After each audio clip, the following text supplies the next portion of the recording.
Hi, everyone. This is Carrie Cassidy from Project Camelot, and I'm very happy to be here tonight with two very interesting guests. We've got James Fetzer and Mike Sparks, and both are very well known, really, on the internet and around the world, I believe, as experts in their own areas. And tonight we're going to be talking about the Kennedy assassination. This is all about some new evidence that has come forward, and it has to do with the Zapruder film. We're going to find out how the evidence came forward, the background behind that, and we're going to touch on some of the various evidence regarding the Kennedy assassination that's already out there and see if we can bring some new perspectives to all of it. And so I'm going to just move right along here very quickly. So the first thing I guess I will do is to put the Zapruder film on the screen. Let me see. Hold on 1 minute here, and actually show. I'm gonna actually put the guys on the screen so they can at least say hello. And let's see if this works properly. So, guys, say hello to everyone. Hello, hello, hello. Pleasure to be here, Carrie. Hello, world. Glad to be here, Carrie. Excellent. Okay, and what I will do at this point is, like I said, I'm going to play this film and I'm going to share my desktop so you guys can also see. And I think we're going to start with Jim Fetzer giving some comments about the film, and then Mike will also bring his perspective in there. So let's run this film, and hopefully all will work as we plan. So go right ahead, guys. And there is a slight delay, so bear with me as I share my screen. The film is on a loop. So that should be, so you guys are going to see it. It's already running. And understand that the viewers are also seeing a tiny bit delay. So go right ahead, Jim Fetzer. Well, what we're watching is one of 8 different films that captured different aspects of the motorcade as it passed through Dealey Plaza. By far the most important, known as the Zapruder film. It's one of only 2 that show most of the assassination scenario. The others, only bits and fragments. There have where the alternative was taken from the opposite side and is known as the Nix film. You'll notice that Zapruder reported that he began filming when the motorcade first came into view on Houston and started to turn onto Elm. But in fact, there's a large gap there where the motorcade approaches, and then boom, all of a sudden it's in the vicinity of the Stemmons Freeway sign. This exclusion is the area that Mike Sparks will be addressing. As you watch the film, however, many students have questioned whether what we were seeing was authentic for multiple reasons, including, for example, the stationary spectators. You have a line of spectators there appearing to be virtually motionless while the motorcade passes by, completely antithetical to the behavior of everyone else in Main Street or Houston before turning on to Elm.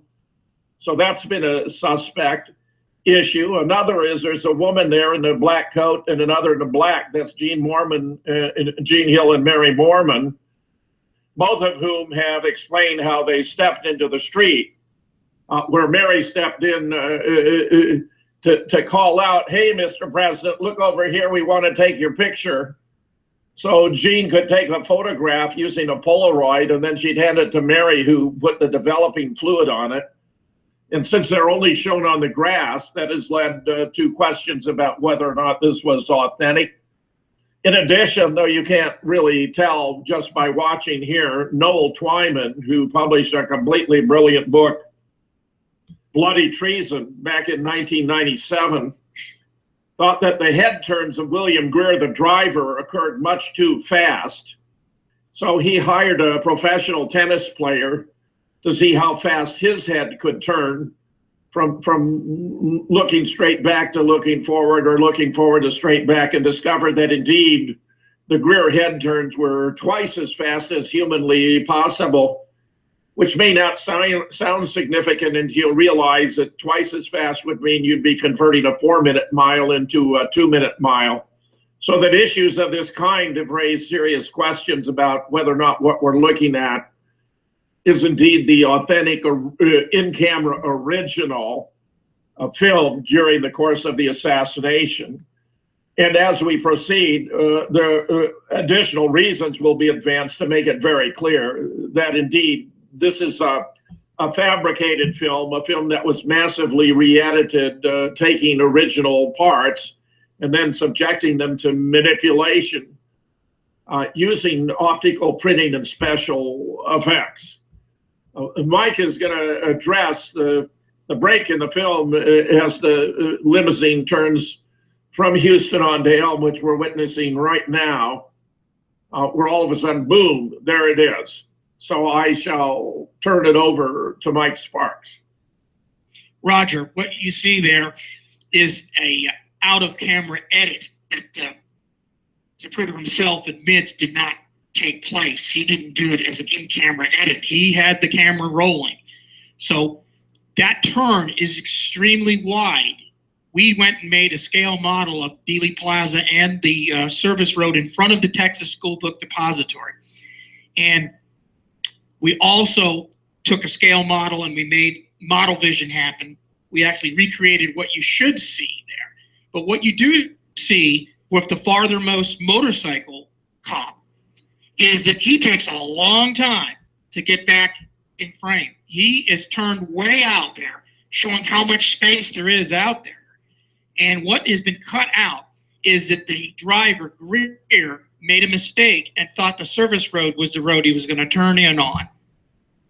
He turned too late and had to overcompensate and make a 120-degree plus turn to get back on the Elm. You can see a picture of the Secret Service recreation with the Queen Mary follow-on car afterwards. And the second book, Plausible Denial, by I forget his name, but he just died. Mark Lane. Right, Mark Lane. You'll see that they had to oversteer the Queen Mary to replicate the getting back into the center line. But the limousine, once it got back into the center line, it had to correct straight. Yes, sir. Don't you have a video study to play here now?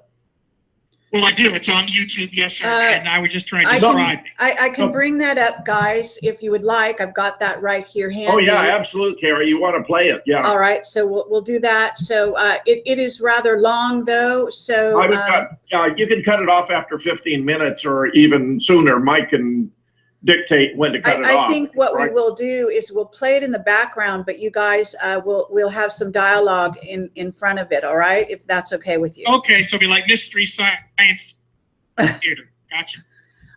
Yes, in theory. Okay, so bear with me 1 second here, and we'll get this on the screen. So. While you're doing that, Carrie, I'll talk about the model vision. What we did is got the scale model built, and then we saw how big that area is, but you can see how long it takes that third motorcycle cop to make the turn. You'll see that it's easy to make that mistake. You can see how he overcorrected, and then once he overcorrected, he had to you want to go to full screen? Carrie, you want to go to full screen on it? Yeah, good. And then once he made that correction, he stopped for the first time. Now, this stop of the first time, it comes from witnesses, not something that we just, presumed. Witnesses said that the limousine made a wide turn and came to a stop. Now, the reason for the stop comes from a military need to aim in on Kennedy and not hit Jackie. The prime directive is not to hit America's sweetheart, but to hit the guy that's blocking, the right-wing fascists that don't want his policies to continue. So you see right there in the film, there's a very wide turn that the third motorcycle cop is making. He's still not back in frame yet. And now he's coming back in frame right there. And you can see, wow, you could easily get lost in that turn. And that's what happened. Greer got lost in that turn. But once he gets back into the turn, he's going to have to correct one more time to get straight to go down Elm Street. He stopped there. Now, that was the orders that he was under to stop. We know for a fact that there were on the curb right there in the far curb, right there where the white and red girls running, there are weird yellow marks on that curb. So these are registration marks for the gunman. But what the gunman needed was that motorcade to stop. That has to be out of the film. The wide turn and the stop show that it was an inside job. They cannot let that show. So they cut it out, claiming it's in a camera edit. The obvious red brake light would be a giveaway for that. And, you know, how long it takes for Greer to get back into the frame would be so obvious that they couldn't write it off and just say Greer was scared. The second stop that we're going to talk about, right there, the red lady in red, Jean Hill, Mary Mormon, right around there, the limousine stops there. But you'll notice that the frame of the camera doesn't show the whole limousine. Now it's going back and showing the whole limousine. Come on. Zapruder may have been an old fart, but he wasn't that bad of a cameraman. You'll see when the limousine leaves the Stemmen freeway sign, the whole limousine is in camera. So for it to suddenly crop out and not have the whole limousine shows that they're hiding the second stop, which is the brake light of the second stop. So you got the first stop right here, which will happen, you know, right after they turn.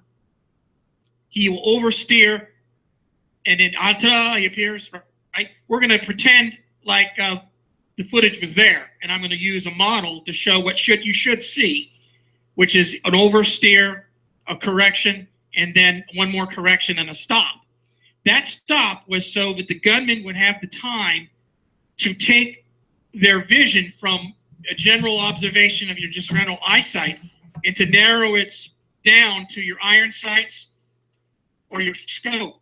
It's optics. There's a big difference, and it takes a few seconds. What they didn't want to do is make the same mistake that the gunman did trying to shoot the Gaul. The Gaul whizzed by in his ugly Citroen limousine, and they didn't have time to aim.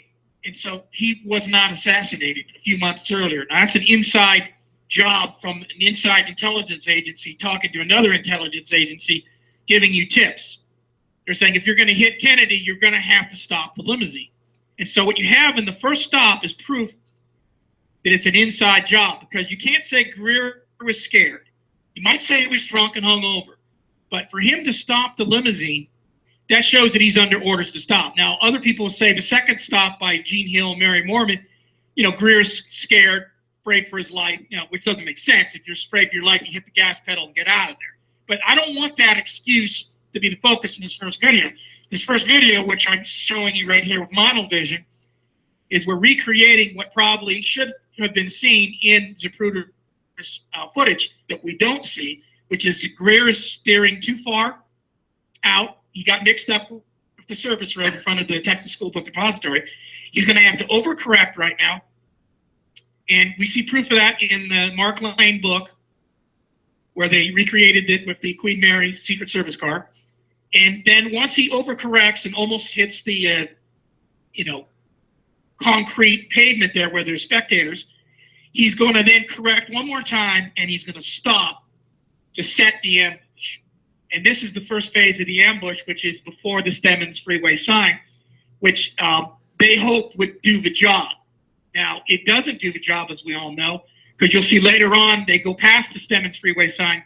Kennedy's still alive, and the umbrella man has opened up his umbrella with a radio spotter telling the second part of the ambush that they have to shoot the frontal shot in order to finish Kennedy off. And there was a second stop associated with that. So what you have is two different stops on signal. These guys have a difficult task to do, which is to hit Kennedy and not hit Jackie or anybody else. And, you know, they weren't able to do that. They did hit John Connolly, who didn't even want to be in the limousine. He fought violently with LBJ the night before, and Kennedy's listening to it, and he's saying, I don't want to be in that limousine. Now, Kennedy should have said, there's something up here. But Connolly said, I don't want to be in that limousine. because Connolly knew that he was going to be part of the shooting gallery. And LBJ said, "You're getting in that damn limousine." So that is guilty demeanor on the part of Connolly and LBJ, because they were the ones that got the trademark selected for John F. Kennedy's luncheon, which is the excuse, a very flimsy excuse, used to say that they had to turn down into Dealey Plaza in the first place. If we can, later I will show a map. The first slide, Jim's first slide, I did some markings on it. There's no reason why that the limousine and the motorcade couldn't have kept going straight down Main Street and taken Industrial Boulevard in a couple different ways to get to the trademark. They used this to reverse engineer moving the ambush, moving the motorcade into the ambush site of Dealey Plaza. In the military, we call this reverse engineering or reverse planning. The first thing you have to do is decide what your objective is. And the objective is to get Kennedy into Dealey Plaza into an L-shaped ambush. We have slides on Jim's Assassination Science YouTube showing where we broke this down, how they looked at the route. They needed to slow the limousine and the motorcade down. They decided Dealey Plaza was a great place for an L-shaped ambush. And then they had to then reverse engineer that, and by choosing a location for him to speak instead of the Woman's Fairground, which could have been easily reached by going down Main Street, they used the flimsy excuse that it was easy to get off on Stemmons Freeway by going into Dealey Plaza. So it's all being done by reverse planning, by taking your result and going backwards and going and changing the things, which includes also the selection of the ambush at the end of the motorcade. Who is going to be a sheeple, a person just a follower of what's going on, is going to put the shooting at the very end of the motorcade route. That's somebody who knows that the motorcade is ending.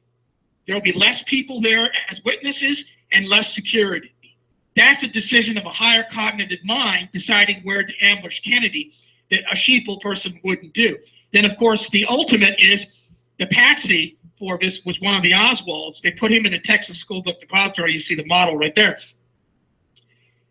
That was done months before the motorcade route was even published in the newspaper.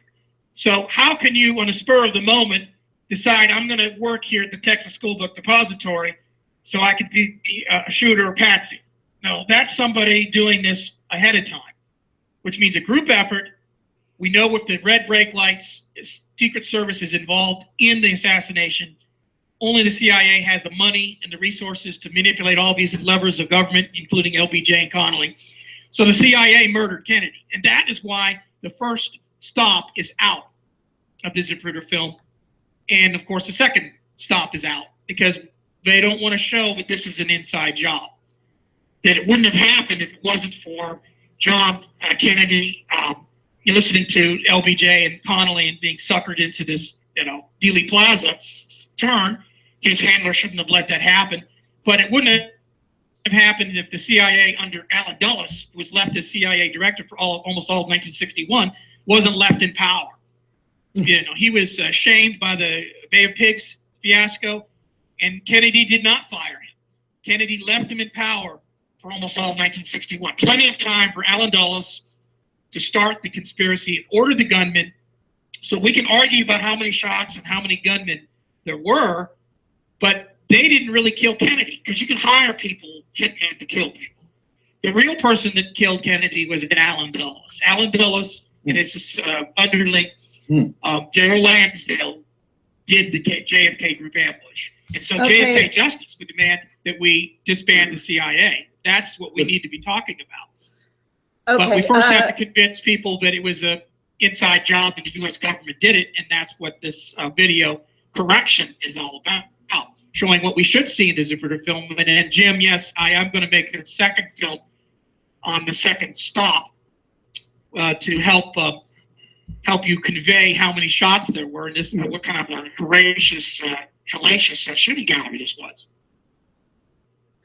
Okay, so guys, what I have done here is stop the film. I think people have seen most of what you intended, Mike.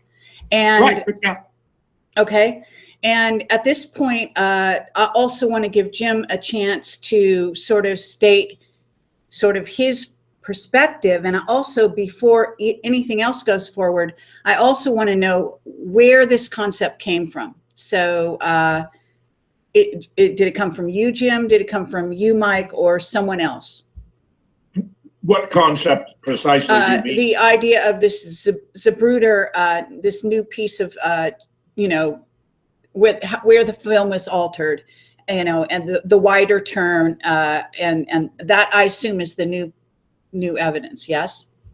No, actually, there's more. What Mike has done is a reconstruction based upon eyewitness reports of what took place there in the missing footage, which is fine as far as it goes. He's offering his interpretation about several circumstances where I would beg to differ with him. Allen Dulles was not the primary. Lyndon Johnson was the primary and forced himself on the ticket in Los Angeles in 1960. He wasn't on Jack or Bobby's long list, much less their short.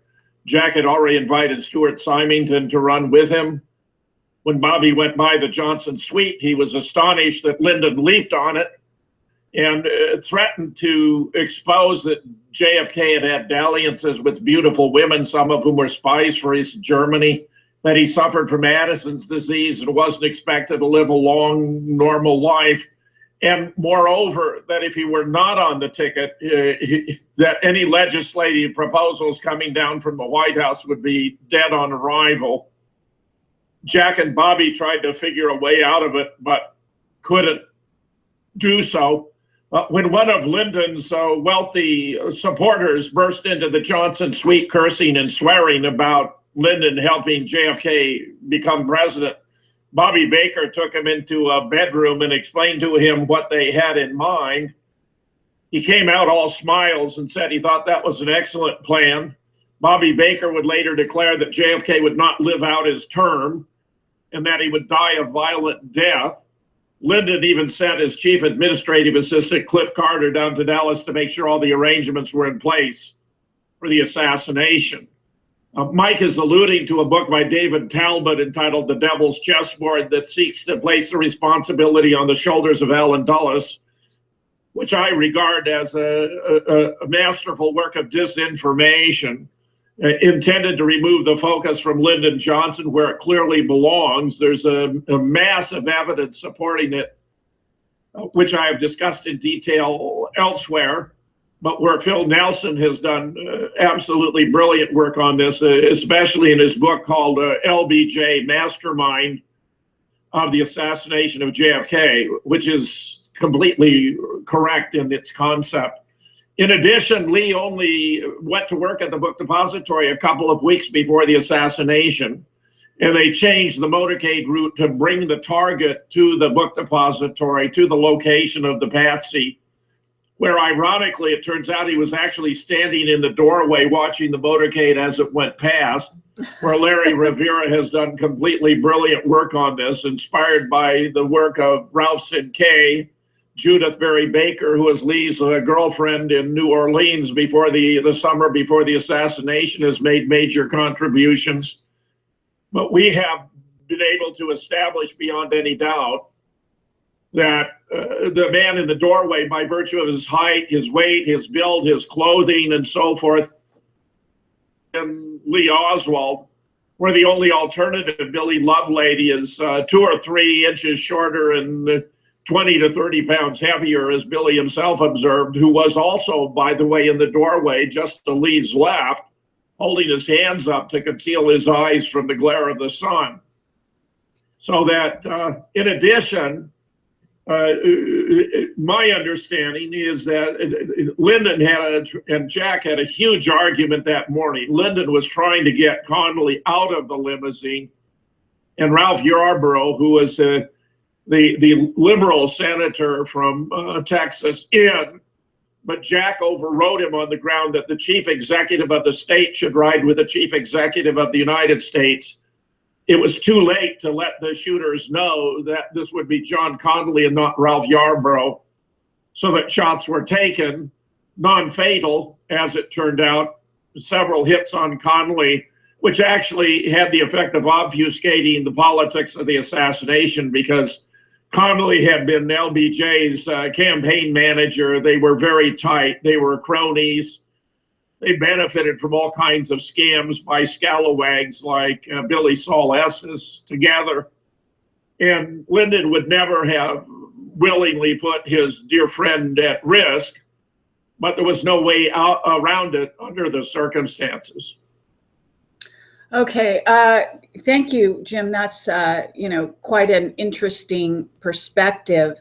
I am still reading the book Devil's Chessboard, and I actually think there's a lot of merit in what he sets up there in terms of Dulles. The evidence on the Dulles side is also prolific in terms of at least the relationship between Kennedy and Dulles. And no doubt about it, he also does spend a bit of time extending some blame upon Johnson. It does appear that Johnson was in on it.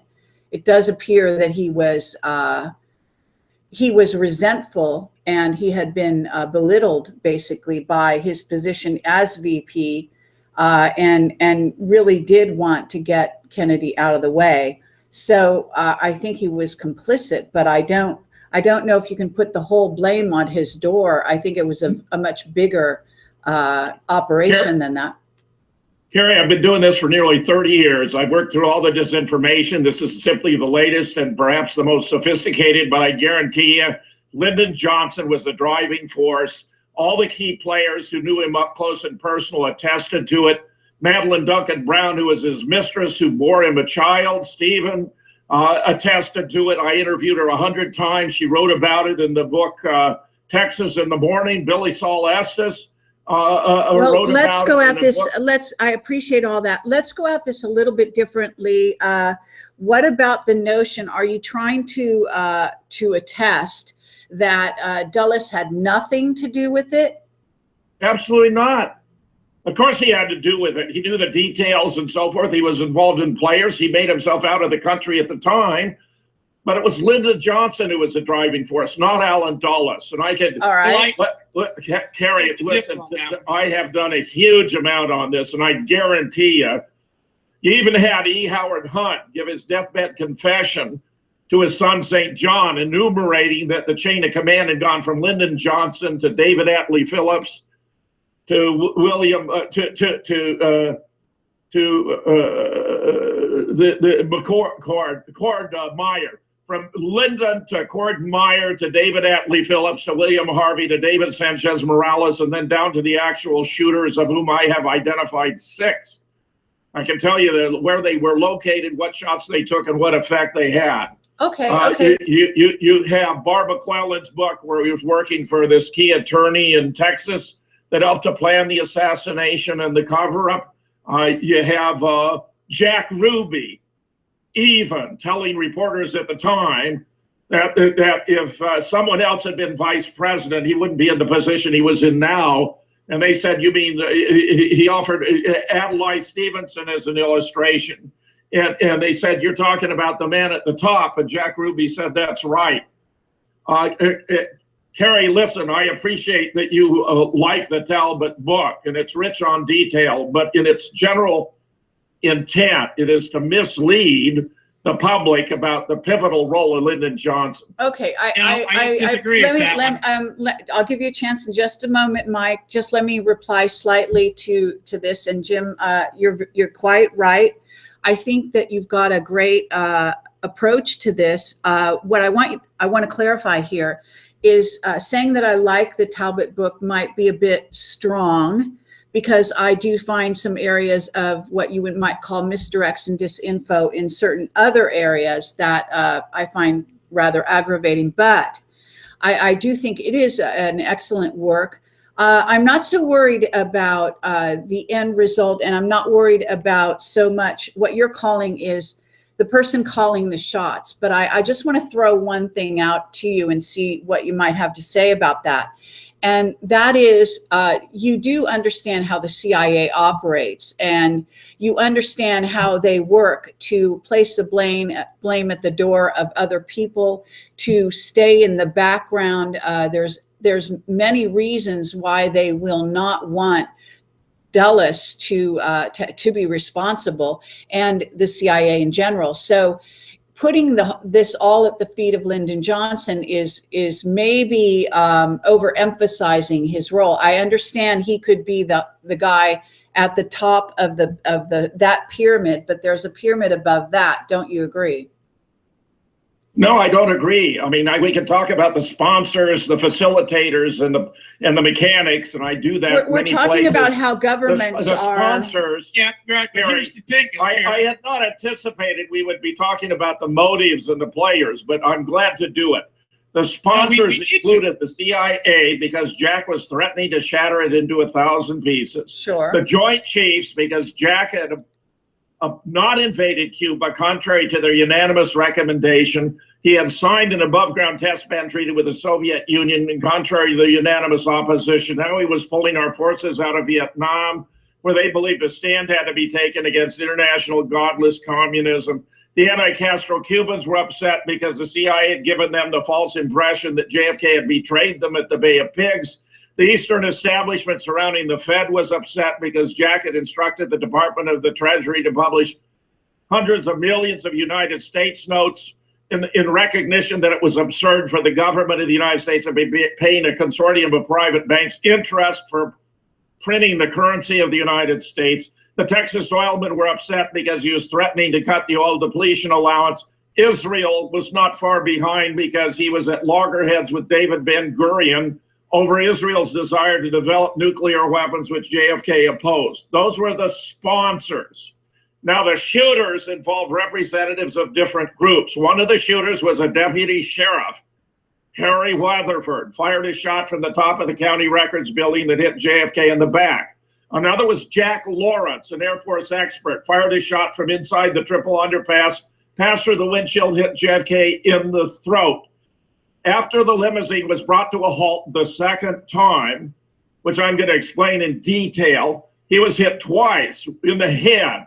Once in the back of the head from the Dow Tex, where a shooter using a Mannlicher Carcano, which was the only unsilenced weapon, an anti-Castro Cuban named Nestor Tony Escadro, fired 3 shots, and with 1 hit and 2 misses. 1 miss hit the distant curbing and injured a bystander by the name of James Tague. Another missed and hit the chrome strip over the limousine. But the third hit JFK in the back of the head, and he slumped forward. Jack eased him back up and was looking him right in the face when he was hit in the right temple by a shot fired from the intersection of the triple underpass and the grassy knoll by Frank Sturgis, who was a CIA gun-running mob guy, maybe the best shot in the world. He even confessed to a New York City detective, Jim Rothstein, who took him into custody when he came to New York to murder Marita Lorenz so she couldn't testify to the House Select Committee on Assassinations.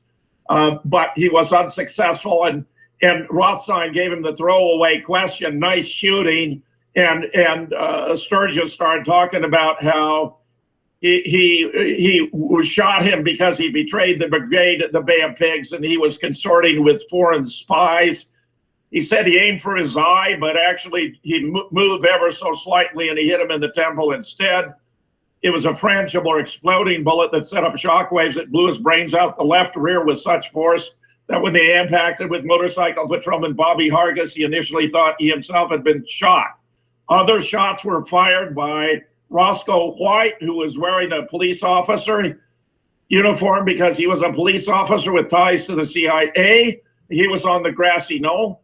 Others were fired from the 3 shots, it would appear, were fired from the north side, the north, south, east, west side of the book depository by Malcolm Mack Wallace, who was Lyndon's personal hitman. He murdered a dozen people for Lyndon, including one of his own secretaries. He was firing at Connolly in the mistaken belief that it was Ralph Yarborough, to which I have alluded before. Okay. Now, right, but we're getting ahead of the program here. We need to talk about the causation factors, which is that people are fixated like in a fetish on the gunshots, and the causation are the people who actually had Kennedy killed. We can agree on Lyndon Johnson being a scumbag, and we shouldn't name a Navy ship after him, which is what we're doing. There are a bunch of things we need to do to blacklist Lyndon Johnson. Mike, but there's no. Mike, Jim, you're forgetting something that Alan Dulles was in the CIA Emergency Operations Center on the day of the assassination. What is the ex-director of the CIA doing in the command center of the CIA, as proven by not to make an obvious point, but but that's not an obvious point. The point is, if you blame guys, we got to keep this. Okay, wait. It's my turn to talk, Jim. Slow down. If you blame too many people, nobody gets the blame because you have no responsibility. You have too many people being blamed, and we don't get any JFK justice. In my view, LBJ needs to be punished. He needs to be blacklisted as a president. Definitely not name a ship after him. But we need to disband the CIA because the CIA did this. The CIA has been doing a lot of dirty tricks ever since then.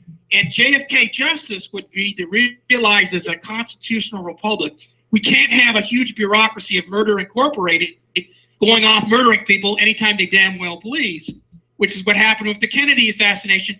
In your case, you think that they were subsidiary to LBJ orchestrating everything. I believe they were Dulles orchestrated everything. Okay, calm down. That is quibbling. Mike, we don't want to quibble now. Mike, we want to get justice. Okay, guys, and justice listen. is not going to happen if we don't lay the blame clearly on who did it, and not everybody. Okay, Mike, thank you. Mike, your point is made. Thank you for that. Very valid. And Jim, very valid information. Thank you for going over the shooters. I just want to caution you here. Want to go slow. Want to try to be as polite as possible under the circumstances. I know you're both passionate, and I have my own questions that I'd like to ask in between everything else whenever possible. But I do want to make sure that we get the point across to the people watching for why this is coming forward at this time. Can I ask you before, Jim? I'm going to ask you again. What is the reason that both of you came to me saying that this is a new piece of evidence, and how did the new evidence come forward? In other words, this is a timing issue. This is all coming out now, if I understand it correctly. Is that right? Well, it happens we're having a conference convened by Judith Berry Baker in Dallas, where I'm reporting on proofs of Zapruder film alteration. And I suggested to Mike that he might put together a visual reconstruction based upon eyewitness reports. Now, I think Mike focused on the big gap in the film, which really hadn't been my intention. But that's okay, because that's quite valuable what he's done there. But the important new information really is what I have yet to present in the slide set I sent you, Carrie. All right, let's go to that then, because we want to go one step at a time, if you don't mind, and try to get everything in here. Can I add something, Carrie? We needed to do a visual. The information about the first stop has been out there, but it doesn't have any effect anecdotally when people say, I saw the limousine swing wide and stop. We needed to make it a visual to drive the point home. No, and it's great that you did the model, and it's great you made the video. So we're going to have that. We can show this again later if it helps the discussion. Yeah. But right now I'm going to bring the PowerPoint on the screen, if you don't mind, and I'm going to share it so you guys see where I am. And Jim, I'll let you take the lead with that. I assume this is your PowerPoint for your presentation. And just out of curiosity, when are you presenting at this event and tell something about the event? Is it in Texas? Yeah, it's in Dallas, Texas. It's on the 20th. I'll be presenting this coming Sunday, Carrie. All right. So that's why this happened to fit together. I'd go full screen on the slides if you can. That'll help. All right.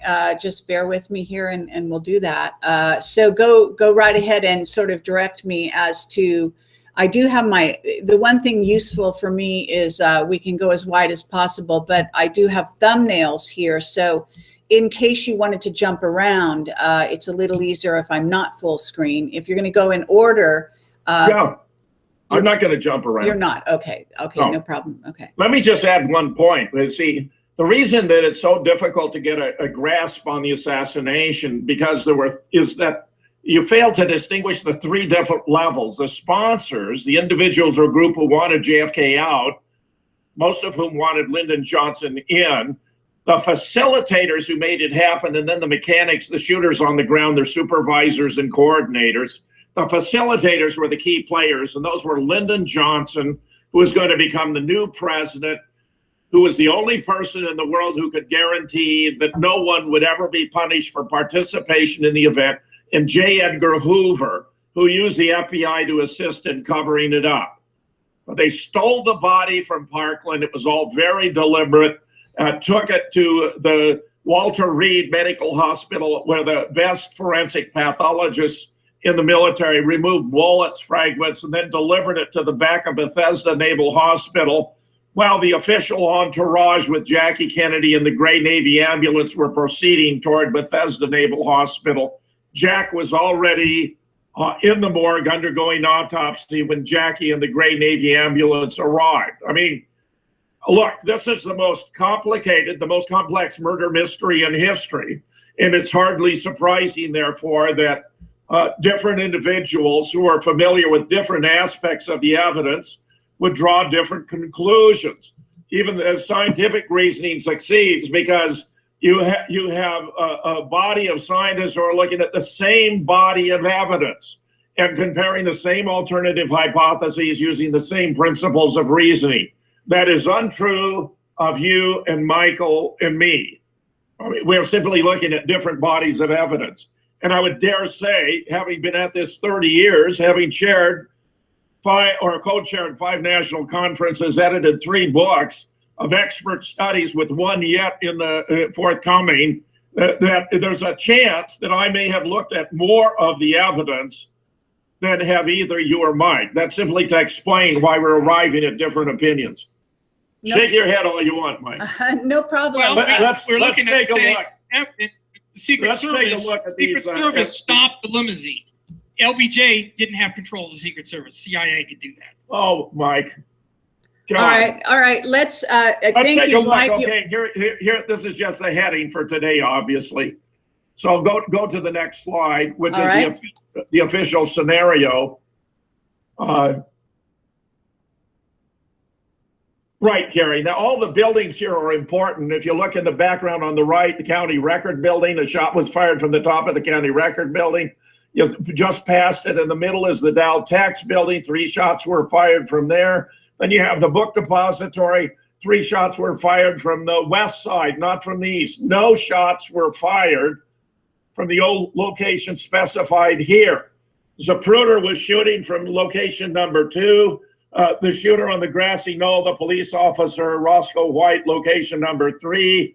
The actual shooter who hit him in the head, Frank Sturgis, was at the intersection of the wooden fence and the triple underpass.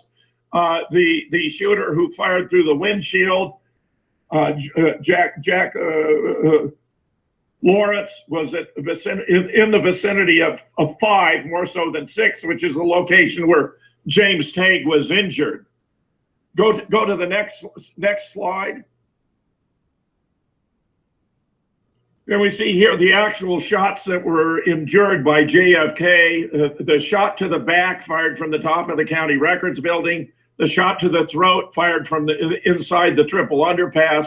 And then only after the limousine was brought to a halt for the second time, the 2 shots to the head, one from the Daltex, causing him to slump forward, the other after Jackie eased him back up from the intersection of the triple underpass and the picket fence by Frank Sturgis. Let me interrupt, Jim. How many total shots? 8, 9, or 10, possibly one more. That's important for people to understand. Yeah, because there were multiple misses. Right. Now, it's a shooting gallery here. I'm going to explain now how the Secret Service set them up. If you go to the next slide, Gary. Yeah, and then you can proceed. We have more than, go to the next. We have more than 15 indications of Secret Service complicity in setting him up. Two agents who would normally have ridden on the back of the presidential limousine or beside were left behind at Love Field. Here you have one of them, Henry Ribka, expressing dismay at being called off by Emory Roberts, the agent in charge. Complete surprise, certainly totally in violation of Secret Service protocol. If you go to the next slide. They didn't weld the manhole covers. They didn't cover open windows. Look at the open windows here. Crowds were allowed to spill into the street. The 112th Military Intelligence Unit was ordered to stand down over the adamant opposition of its commanding officer. If you go to the next, you'll see how grossly inappropriate was the security here. Because look where he's passing in relation to that bus. A gunman with a handgun could have shot JFK. And look at the depth of the crowd there and the people who are being allowed to spill into the street. You'll find no other presidential motorcade has features that we find true in Dallas. If you go to the next slide, you'll see the motorcycle escort was cut down to 4 and instructed not to ride ahead of the rear wheels. One of the officers said it was the damnedest formation he'd ever seen. The officer on number 7 was Billy Joe Martin. Number 8 was Bobby Hargis. On the right, it was Officer Cheney, number 9, and Officer Jackson, number 10. You see here the proximity of the Secret Service vehicle to the presidential motorcade. Yeah, they can't provide a block to any line of shot. If you go to the line of sight. If you go to the next slide, you'll see the way the motorcade route was changed. As Mike observed, it would have been possible to get to the Trade Mart, which the Secret Service didn't like because it had all kinds of balconies, entrances, and exit, much less secure than the Women's Forum. But you could have got to either location by going straight up Main Street and getting on the Stemmons Freeway. Instead, they created this artificial detour, coming up Main, turning right on Houston, and then doing a 110-degree turn onto Elm Street, another violation of Secret Service protocol, because you're not supposed to do any turn greater than 90 degrees. It was designed to slow down the motorcade without alarming the occupants. And Mike, of course, has explained what actually happened when Greer swung out too widely and lost basically control of the limousine in relation to the proper track. If you look at the next slide, this may be the most telling sign that this was a setup. The vehicles were in the wrong order. The presidential limousine was put out front, and it was followed by the mayor, the vice president, later on the mayor.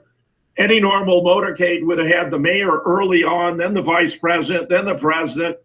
He should have been preceded by a flatbed truck for the photographers and cameramen to film this political event.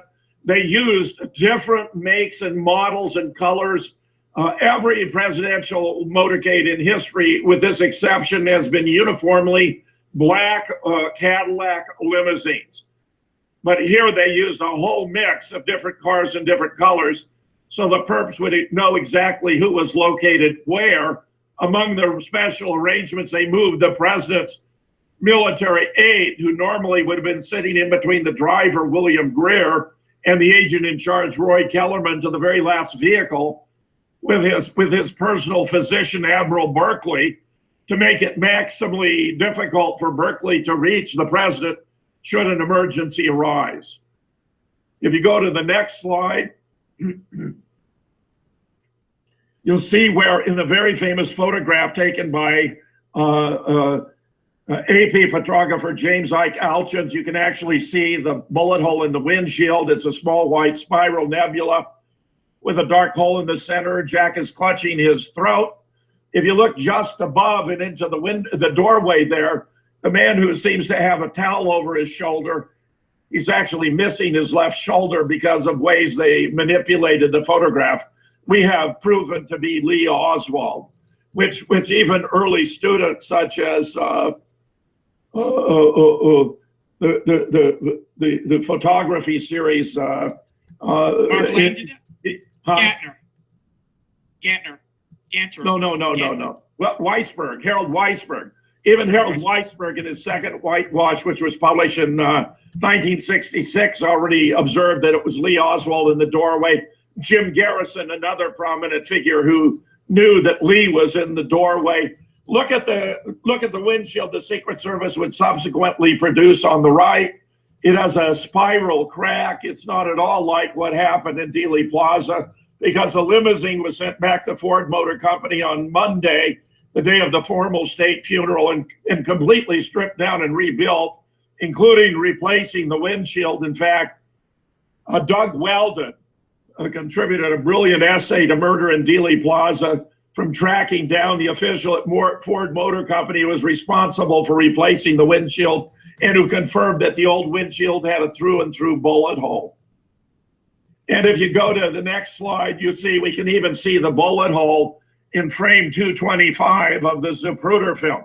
There were things that they overlooked when they reworked the film. They didn't get it all quite right, as I'm going to explain.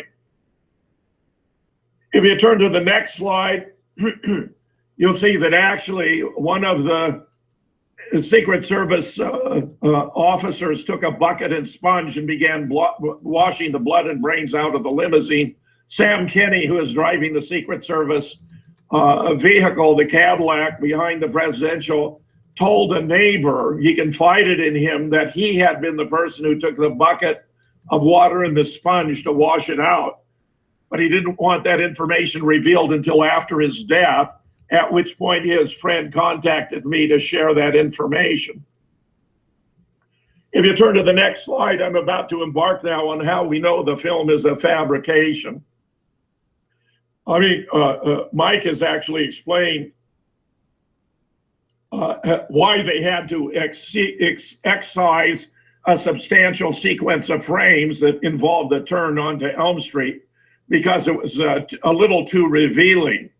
Now here, I'll report some of the information from the Great Zapruder Film Hoax, published in 2003, which is 500 pages, very extensive, involving the 6 leading experts in the world on the Zapruder film, which everyone is welcome to pursue.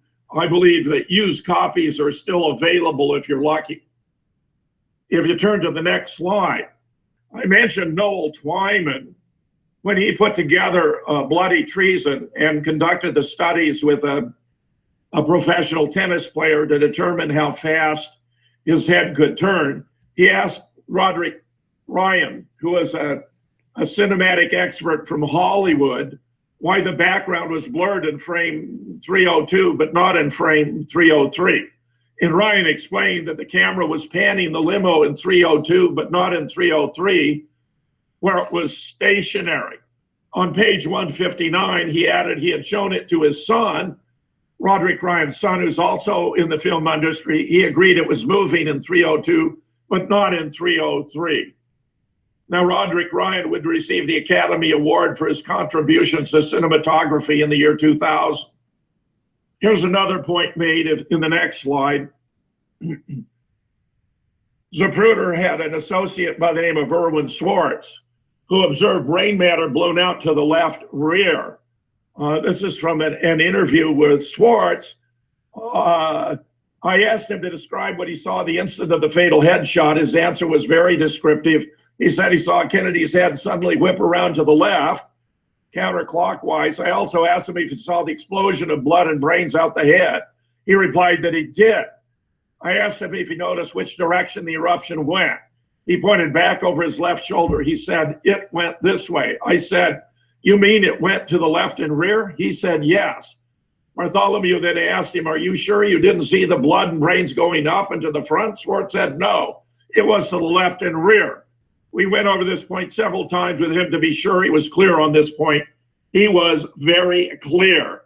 This is, again, Noel Twyman conducting an interview where Erwin Swartz saw the original film in the possession of Zapruder on Saturday morning when it was shown to several news people, including Dan Rather. If you go to the next slide, here we have further proof that his brains were blown out to the back and to the rear because there was blood and brains on the trunk that nauseated Secret Service agents when they saw it covered with the blood and brains. This is when it was en route back to Andrews Air Force Base after the tragedy. One of them became sick from seeing the rear of the limousine with the blood and gore.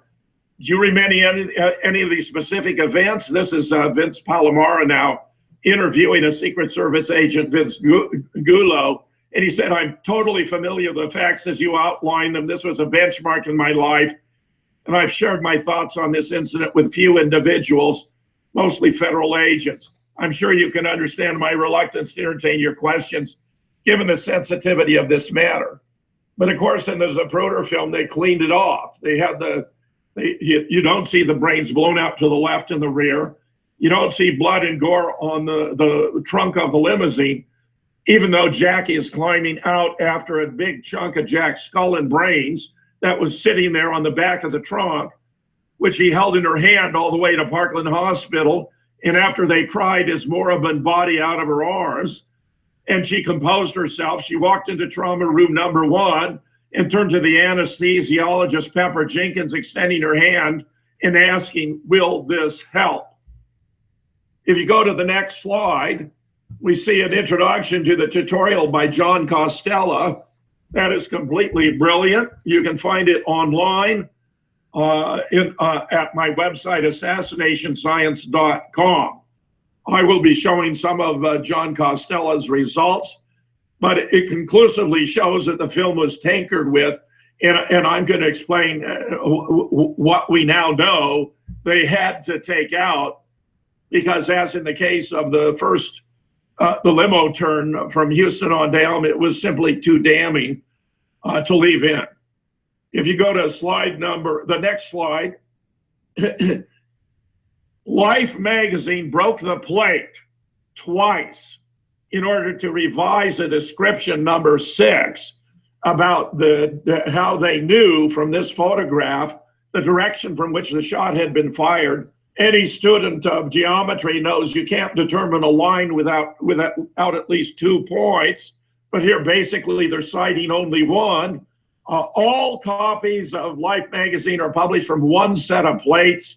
Breaking one plate to revise it is incredibly improbable. Breaking 2 to revise it is virtually preposterous, would never happen, except here they were complicit in the cover-up, and they had to try to give a justification for the claim that he'd been shot from the rear, when in fact he'd been shot from both the rear and from in front, as I've already explained.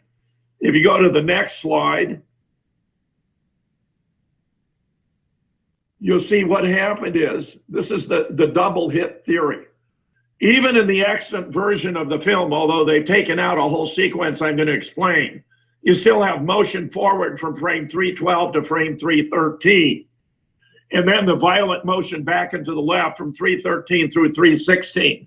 Now, this is from Josiah Thompson's book, 6 Seconds in Dallas, published in 1967, which was the best part of his book because it demonstrated conclusively that there had been at least 2 shooters and therefore a conspiracy, and done on scientific grounds. If you look at the next slide, you'll see this is the motion of the body worked from the bottom up. And you see he moves forward there to the right, but then back and to the left as the graph shows. Not only did Josiah Thompson have a brilliant study of the double hits in his book, but David Lifton took photographs of this very sequence of frames, 312, 13, 14, 15, 16, to Richard Feynman, who is the most famous physicist in the world at Caltech. And Feynman took out a ruler and was able to discern already that Jack had first been hit in the back and forced forward and then back and to the left. So we had multiple independent sources. And although Josiah Thompson has gone over to the other side and tries to claim his book offered no proof of conspiracy, obviously that's a duplicitous report because he no longer is willing to support it, and in fact was actually going to repudiate conspiracy on the occasion of the 50th until I called him on it when the New York Times began publishing a series of interviews with Josiah Thompson, which I took apart in an article entitled The CIA, JFK, the CIA, and the New York Times, which you can find online. It will also be in my new book on JFK, which should be out within about a month from now. If you go to the next slide, about the head wound. They blacked out the head wound in early frames, that is to say, the blowout at the back of the head. They altered the x-rays to prove that it did not exist. But when I reviewed later frames, I found it was actually visible in frame 374. So if you take a look at the next, this is frame 317. And you can see there's no blowout at the back of the head. Look at how unusually dark it is. In fact, a group of Hollywood film restoration experts have been studying the forensic copy of the Zapruder film, which they obtained from the National Archives. It's an extremely high quality version. I've seen it in their studio in Los Angeles. It's remarkably clear. They were simply appalled at the crudity with which the wound to the back of the head had been actually painted over, literally painted over in black. You expand the frame, you paint it over, you reduce it, and then you duplicate it. Here is what I found in the next slide in frame 374. It was my suspicion that they had spent so much time covering up the frames around the 313, the alleged hit, which is actually, integrating these two different shots, the one from behind and the one from in front, where the blood spray is actually painted in. That's not authentic blood spray. It disappears in a single frame, which is 1/18 of a second, which is absurd if it had been real. But here I found it on frame 374. Look there. The pink, by the way, the pink thing is not his ear. That's a bone flap that was blown open because of the exploding bullet. Bluish gray area is the region that was the blowout at the back of his head. If you go to the next frame, you see a comparison between the earlier frames and the later frame, which they overlooked. I mean, they just overlooked it. And in fact, there are a couple of other frames, as I'm going to explain, where we are able to discern that the Jack had the massive defect at the back of his head, which they also overlooked. Now, if you go to the next slide, this is about the witnesses to the second stop, not to the turn that Mike has so ably discussed, but that we have some 60 witnesses. Some saw it slow dramatically, others saw it come to a complete stop. The limousine slowed dramatically as it came to a complete stop. The stop was such an obvious indication of Secret Service complicity that it had to be taken out. Now, head to the next frame, and this is about some of the witnesses. One of them is Tony Foster. That was the little girl who was running up on the side of Elm Street. She was interviewed by Deborah Conway in 2000. As Daniel Gallup has observed, Foster has no idea her recollections contradict the official record. Tony told Deborah, for some reason, the car stopped. It did stop for seconds. I don't even know why it stopped. And all of a sudden it sped up and they went under the underpass. I could never figure out why the car stopped. The way she delivers these lines, Gallup observed, I doubt Tony had ever seen the Extant Z film and had no idea her recollections contradicted the film. He said he was reminded of David Lifton's early interviews with the Newmans, who also said the limos had stopped. They had no way of knowing in 1971, when the film was not released to the public until 1975, of knowing at the time that the Z film showed no such stop. All of this is to say the earliest recollections of individuals are likely to be the most significant, especially if there's evidence of a lack of exposure to contrary viewpoints that might influence memory. If you go to the next slide, here are several others. Billy Lovelady on the steps of the Texas School Book Depository. I recall that following the shooting, I ran toward the spot where President Kennedy's car had stopped. Roy Truly, he was Lee's supervisor in the book depository. The car, I saw the president's car swerve to the left and stop somewhere down in this area. Later, Mr. Bellin, who was questioning him for the Warren Commission, when you saw the president's car seem to stop, how long did it appear to stop? Mr. Truly, it would be hard to say, over a second or two, something like that. I didn't see, I just saw it stop. I don't know, I didn't see it start up. Mrs. Earl Cabell, this is the wife of the mayor. 4 cars behind the presidential limousine at the top of Elm at the time of the shots. I was aware that the motorcade stopped dead still. There was no question about that. Later, as I told you, the motorcade was stopped. Later, Mr. Hubert, was that when your car at least had come to a standstill? Mrs. Cabell, every car in the motorcade had come to a standstill. Later, we were dead still for a matter of some seconds. Those are, just a sampler among the witnesses. Right, the next slide, more about the head wound. Even Clint Hill, who was a Secret Service agent who runned up on the back of the limo and would push Jackie back down into the seats and then lie across their bodies, confirmed a fist-sized hole at the back of JFK's head. It can be seen defined by Jackie's white glove in crucial frames following 313. The x-rays were altered to complement blacking out the wound in early frames. If you go to the next slide, here's Clint Hill giving a talk about this at Warwick's bookstore in San Diego, as I recall.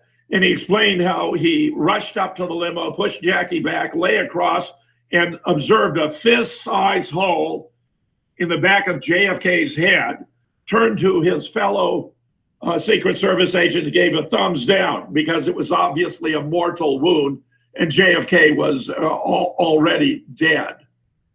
If you look at the next slide, you'll see, interestingly, that while they used the alteration of the Zapruder to alter the other films, they didn't get it quite right, because on the left, you see in the Nix film, Jackie goes further back on the trunk and Clint Hill further up than you see in the Zapruder on the right. If you go to the next slide, even if Clint actually touched Jackie, the films don't show him pushing her into the seat, which is what he's maintained for, at that point, 47 years. He reported, as I lay over the top of the back seat, I noticed a portion of the president's head on the right rear side was missing and he was bleeding profusely. Part of his brain was gone, all with hair on it. Subsequently, in the Kennedy Detail, a book about the Secret Service in Dealey Plaza, it includes a sentence which simply astonishes me that it made it into this book. And slumped across the seat, President Kennedy lay unmoving, a bloody, gaping, fist-sized hole clearly visible in the back of his head, an observation of enormous significance in relation to the autopsy photographs and x-rays, as well as to the authenticity of the Zapruder film. Here, if you go to the next slide, you see where David W. Mantic, MD, PhD, board certified in radiation oncology, which is a treatment of cancer using x-ray therapy, discovered when he studied the official x-rays in the National Archives that they patched an area at the back of the head, which is defined as area P. Notice the dotted lines. He did the most brilliant work using a technique known as optical densitometry from physics. He was extremely myopic at the time, which greatly benefited him in the conduct of this research. Look how much that area P that they patched in the x-ray corresponds to the blowout as it can be observed in frame 374. If you go to the next slide, you'll see that from the whole frame of 374 and 375, why they missed. They just weren't paying enough attention. Maybe they were focusing on Jackie. But as you can see, just behind Jackie, you can see Jack's head, and where I discerned that hole in the back of his head. Now, in the next slide, you'll see a series of studies done by Larry Rivera, quite brilliant, where he realized that Jackie's white glove created a background against which you can see the defect in the skull of JFK. It's already noticeable that there's a big chunk of his skull that's missing, which you can see outlined against her white glove. If you go to the next slide, you'll see even more so. You can see her left hand versus her right, and where the defect is clearly visible in silhouette form, outlined against her white glove on her left hand. If you go to the next slide, you see where Larry diagrammed it to demonstrate its proportions. This is a truly fascinating piece of work. And in the next slide, once again, you can see how it's outlined in relation to the back of her hand, and where in the following slide, you'll see where Larry enhanced the wound using a technique known as blender that allows you to take a two-dimensional image and get a three-dimensional effect. And in the next slide too, you can see the blender outline and the massiveness of the defect in the back of JFK's head. Now, if you go to the next slide, you'll see that the Stemmons freeway sign was replaced. A comparison of photos with the location and dimensions of the Stemmons freeway sign reveal that it was replaced, but improperly. They misplaced it. Although this is not as important as other proofs, it demonstrates that the revision of the film was extensive. This is from the work of John P. Costella, another PhD, in this case from Australia, whom I flew up to participate in the Zapruder Film Conference. Here in the next slide, you can see the sign, its actual location versus where it's beginning to show up faintly at first as to how it was placed in the film. If you go to the next slide, you see more clearly how it was misplaced in the film. If you go to the next slide, you can see even more distinctly how it was misplaced in the film. And if you go to the next slide, you can see once again, even more strikingly, how in the film they misplaced the Zapruder sign. And here's one more where you can see it very, very deliberately, how significantly they got it wrong. This is simply further evidence to show that the entire film was reconstructed, reworked, and revised. Go to the next slide, you'll see yet another indication. And in what I believe is the final slide next, well, it's the next to last, actually. Keep going, because it just gets more and more prominent, seeing exactly how they misplaced the sign. Yes, when you get to the last, if this actually were a PowerPoint presentation, it's a GIF. And looking at it, you would see how the location of the sign, as it was actually present in Dealey Plaza, varied from what it was in the Zapruder film. Right, but Jim, the limousine, when it came out of the Stemmons sign, even in the extant film, it shows the whole limousine, but then suddenly the limousine is cropped out to just the top part of the limousine. It's just, yeah, Mike. Well, I think the fact of the matter is that it was done on a tripod. If Zapruder had actually been using his camera, he would have followed the limousine. We wouldn't have had the bottom half disappear. It appears that that footage was shot by a camera on a tripod inside the pergola on the grassy knoll, Mike. That was another point I meant to add in commenting on your remarks about this. If we go to the next slide, the assassination scenario, which I've been explaining, JFK was hit at least 4 times, in the back from behind, in the throat from in front, and at least twice in the head, once from behind and once from the right front. There were at least 6 shooters who fired from 8 to 10 shots, possibly more, because David believes there may have been yet a 3rd shot to the head.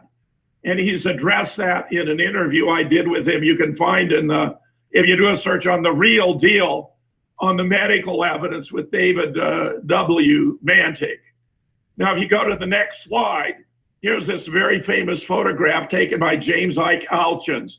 And just notice the locations of Officer Martin on the right, Bobby Hargis, closer to the presidential limousine. Officers Cheney and Jackson, they're all identified in red by their names. If you go to the next slide, this is a reconstruction of the scenario. It was based on the previous brilliant work that appeared in Computers and Automation, which I've supplemented with the additional shots that were fired where there appear to have been, the yellow indicate 2 shots actually from the county records building, one that hit Jack, another that appears to have wound up in the grass. That was actually the green. The yellow is the 3 shots fired from the Dow Tex.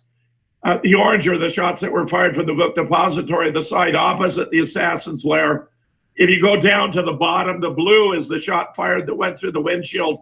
That now actually is mislocated. It should be further into the inside of the triple underpass. And where the red is the shot fired from the grassy knoll, where it would have hit Jackie. So just as Mike was emphasizing, they were under strict instructions not to shoot Jack. So he pulled the shot and it wound up in the grass. And then you see in the middle from the intersection of the triple underpass and the picket fence, a shot fired that hit Jack in the right temple and blew his brains out to the left rear. Now here on the next slide, I describe the limo stop scenario, the second stop. During the limo stop, he was hit at least twice in the head. Officer Baker dismounted his bike and ran between the cars to the grassy knoll. Officer Jackson rode his bike up the grassy knoll. 5 Secret Service agents surrounded the presidential limousine. We know this because Fred Newcomb, who was an early generation student, interviewed all 4 of the motorcycle patrol officers and their supervisor, Stavis Ellis, in 1971. And Larry Rivera rediscovered the interviews and analyzed and created transcripts, and has now done 2 videos that I'll cite momentarily as to what they tell us about the sequence of action. Here, if you go to the next slide, you find remarkably wait enough. One second, Jim. Jim, I don't know if you have any water, but you're welcome to take, a sip of water, whatever. I do have a question for you on this particular slide. You say that he was hit during the limo stop twice in the head. How is that possible? What did Jackie do during that time? Well, what happened, Carrie, was the limo was at a stop. He was hit in the back of the head. He slumped forward.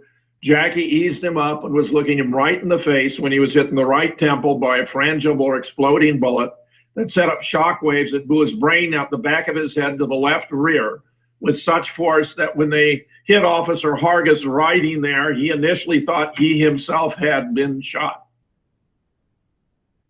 Okay, so you're not talking about the stop that Mike was referring to in the wide turn. No. This is completely different. All right. This is way down the street. Look here at the next slide. All right. Carrie, you'll see what we're talking about. The circle is on Abraham Zapruder. Well, what's remarkable about this Newsweek, which was published on 22 November 1993, is that the fatal shots happened when the limousine was further down Elm Street than it's shown in the Zapruder film. Notice where number 3 is located, pretty much opposite the steps up to the grassy knoll and the pergola. This is where those shots that I'm describing took place, the 2 hits to the head. And if you go to the next slide, the number doesn't matter. This is just laying the foundation. The limousine was actually further down, but here you can see the motorcycle officers and the limousine were actually brought to a halt. Go to the next slide and you'll see where I have placed them a bit closer to where the shooting actually took place. And where, if you go to the next slide, you'll see what actually happened as I've been describing it. Officer Hargis parks his bike and runs in between the limos, which of course he couldn't have done if they were moving. They were both stationary. He ran up the grassy knoll because he was pursuing, he thought, a shooter from there. Officer Jackson actually rides his bike up the grassy knoll until it falls over. Then he gets off and continues to pursue toward up the grassy knoll. Meanwhile, 5 agents swarm out of the JFK, the Cadillac, and surround the presidential limousine. One of them takes a chunk of JFK's skull from a little boy and throws it in the back seat. Now, if you look at the next slide, you'll see an attempt by me to integrate all of this together to give you an approximate idea of what happened, even though it was taking place further down Elm Street than we have supposed. And where, now if you go to the next slide, you'll see that this is from the next film. You got an officer who's running up, and look just above his head, you can see what look as though they're motorcycle tracks on the grassy knoll. And if you go to the next slide, you can see them a bit more distinctly on the grass. But I asked Larry Rivera, who's done all this brilliant work, for the best he had. And if you look at the next slide, this is actually now from the Bell film, show what appeared to be tire marks running up the embankment. You notice how much more apparent they are here. And if you go to one more slide, you find once again, views, take your pick as to where you can see the motorcycle tracks on the grassy knoll most clearly, again from the Bell film. Larry also discovered, as the next slide shows, that the Oklahoma City Times even had a report showing 3 shots. It was horrible. The first tip-off of tragedy was when several spectators jumped over a stone wall and started running toward what apparently was the scene of the shooting. A motorcycle patrolman rode pell-mell up a railroad embankment, apparently in pursuit of the assassin. He's talking about the grassy knoll. If you go to the next slide, you'll see where Larry has presented his work in 2 YouTubes. The JFK Horseman Part 1 of 2 YouTube, which was broadcast on the new JFK show number 27. And the Part 2 of 2, which was also published on YouTube. If you go to one more slide, the general situation we have encountered here, which I believe this presentation has resolved. The authenticity of the Zapruder film has been among the most contentious issues in JFK research. As I shall explain, there's a mountain of proof that the film is a reconstruction from original material using optical printing and special effects. In spite of this, even notable figures such as Josiah Thompson and Robert Groden persist in insisting that it is authentic when it is not even internally consistent. And that's because of the contrast between frames like 317 and 374. There's no blowout in the early frames, but you can see it clearly. So it's not even internally consistent. We know that the original 8mm already split film developed in Dallas was taken to the National Photographic Interpretation Center in Washington, D.C. on Saturday the 23rd, and that a substitute 16mm unsplit film developed in Rochester was taken there on Sunday the 24th, where 2 different teams worked on the different versions. C, U.S. government official, JFK cover-up film fabrication, where I cite the work of Douglas Horn. What you need to understand is that the Zapruder camera used a 16mm piece of film and shot down one side, 8mm wide. Then you take out the film and flip it over to shoot the other side. So if you wanted to play the whole thing continuously, you'd have to split the film and then splice it in order to run it. So there were multiple differences between them, physical differences between the 2 different films brought there on Saturday and on Sunday. We also know a half a dozen or more have witnessed another film, apparently the original, including William Raymond, Rich Della Rosa, Gregory Burnham, and several others, where Rich Della Rosa's description of its content appears as an appendix to the Great Zapruder Film Hoax. And to see my article, Did Zapruder Film the Zapruder Film? Because, and now if you go to the next to last slide, here we have Zapruder and his secretary, Marilyn Zeitzman, presumably filming from on top of a low colonnade. I've got up there myself, the film. But Jack White has raised many questions about whether Zapruder could have, in fact, filmed the film, because in some of the scenes, Zeitzman is blocking his view, as the last and final slide reflects, which is why I put it on the cover, so that I'm dedicating this presentation to the memory of Jack White, where the answer to the question, did Zapruder film the Zapruder film, is an emphatic no. No one filmed a film that was created in a laboratory. So the answer we know decisively is that Abraham Zapruder did not film the film we know as the Zapruder film. Okay, well, that's quite a tour de force. Fascinating, and I think everyone is going to really appreciate that. I'm going to try to get out of this. Hold on one second while I try to get this off the screen and back. And it seems to be stuck. And this is a bit strange. So in the meantime, though, since you've gotten your sort of overview out there at this point, and I'm going to try to get this, this will do it. All right.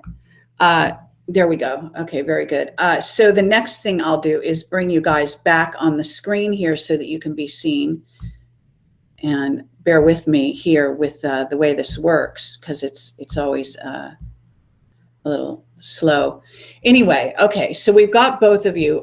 Is it possible for Mike to give some of his take on what you've now shown all of us, and perhaps add to what you had to say, and why he decided to reconstruct that particular area in a model sort of demonstration? Had you seen this presentation already, Mike? What was your I haven't, but I have heard about the other film. We call it TOF, the other film, the other Zapruder film. So I wanted to visualize it, since I haven't seen it, like Costello and these other guys, Greg Burnham, so that we can all visualize together what it might have looked like. The angle, the low angle, seems to be a better angle than what was possible with Zapruder on the pagoda, with Seitzman getting in the way. So that is true. It teaches us a lesson. You can't go with the film footage. If it's not coming out of the can and has a chain of custody by trusted law enforcement people and then being shown to you, you can't admit it into court of law as evidence. And we, the people, should not accept it. That's why we still say what the witnesses, the eyewitnesses saw is more important than the film footage. And I don't think this generation believes that. I think this generation sees it on film or on video. They think that's the truth. When the people years ago understood, even back then, how things could be faked, I think they had a better handle on what we call objective reality, what actually really happened. And we know that this objective reality was put in a can, was put in a vault by the Time Life Company under the control of the right-wing fascist Luce family, Claire Booth Luce and her husband. And she was highly involved in the war with Raoul Dahl, who was RAF wing commander, friend of Ian Fleming, Commander Ian Fleming. They had a sexual affair, but all he was able to do was make her soften her tone on fascism and be a little pro-English. These are some right-wing people. They didn't want Kennedy's agenda to continue. And that's the thing, another thing that I think the causation thing that Jim and I get into such a fight with. We both agree, though, that the causation of Kennedy's assassination isn't, Frenchie from the French mob or Chancey Holt or James Files or any of these guys. It's somebody that paid them to do it, and they could have been anybody that was paid to do it. The people that paid to do it ordered the hit. That's the causation. And this generation doesn't seem to understand it. This generation seems to fixate on the names. Like if we figured out who the individual shooter is, we could dig him up out of a grave and hold him in a trial and then find him guilty. No, these are institutions that did Kennedy in, like the CIA and the Secret Service. This film alteration shows the Secret Service is in on it. They need to be punished for this. The CIA, the Secret Service, and John LBJ and Connolly need to be punished for being in on this. The Russians seem to understand this. They'll blacklist people, and say we're no longer holding them in high esteem. They even changed the name of the KGB to the FSB. There's a little bit of remorse over there in the Russian Republic, more than we have in the United States. So there's some JFK justice we need to be doing.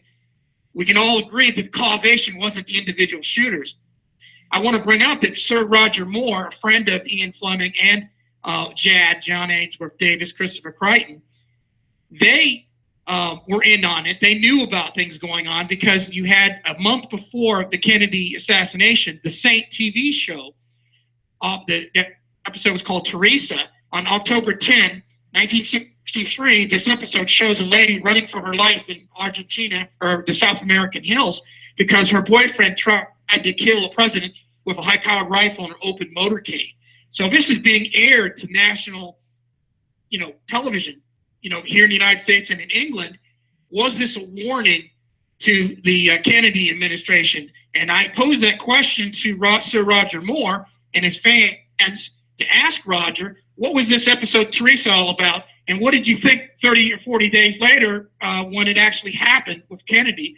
I know that Sir Roger Moore has gone on the record in a commentary on Live and Let Die, and he says that he saw the Zapruder film, as bad as it is, shown to him by Jim Garrison while they were filming Live and Let Die. Jim Garrison brought the cast and crew of Live and Let Die to see the Zapruder film, and he concludes clearly that it was a group ambush. So Sir Roger Moore has gone on record. It was a group ambush. I'd like to know, what more does he know about this kind of warning, cryptic warning that was put out there 30 days before, in that episode of The Saint? Right. So what we're doing here is we're putting that word out to anyone who sees this broadcast on behalf of Mike Sparks, asking the question, was this a kind of a preview of what somehow Roger Moore was tipped off about from some insider, in theory, to include in his film? Or was this just a serendipity that he happened to what they call a coincidence, in which he basically was sort of seeing the future? I think that there might have been other things along the way. Do you have anything to say about that, Jim Fetzer? Well, yes, I do, because Mike isn't distinguishing between distant and proximate causation.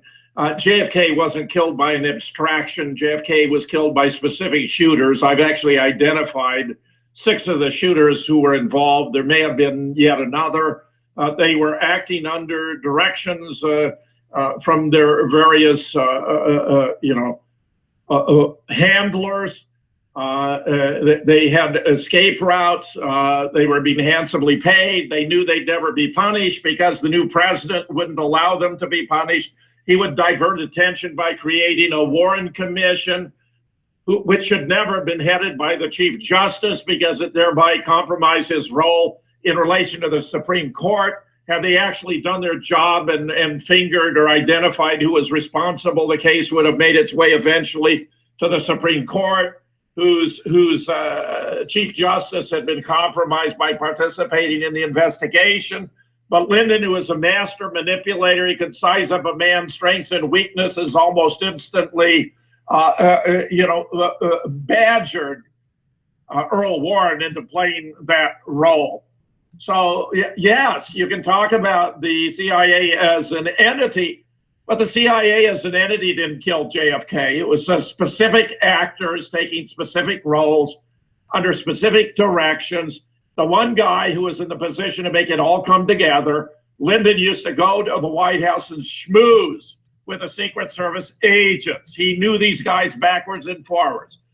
He was the one guy who could ensure that no one would ever be punished. He's the one man who had the most to gain. He is the one who's been identified by those who knew him up close and personal across the board.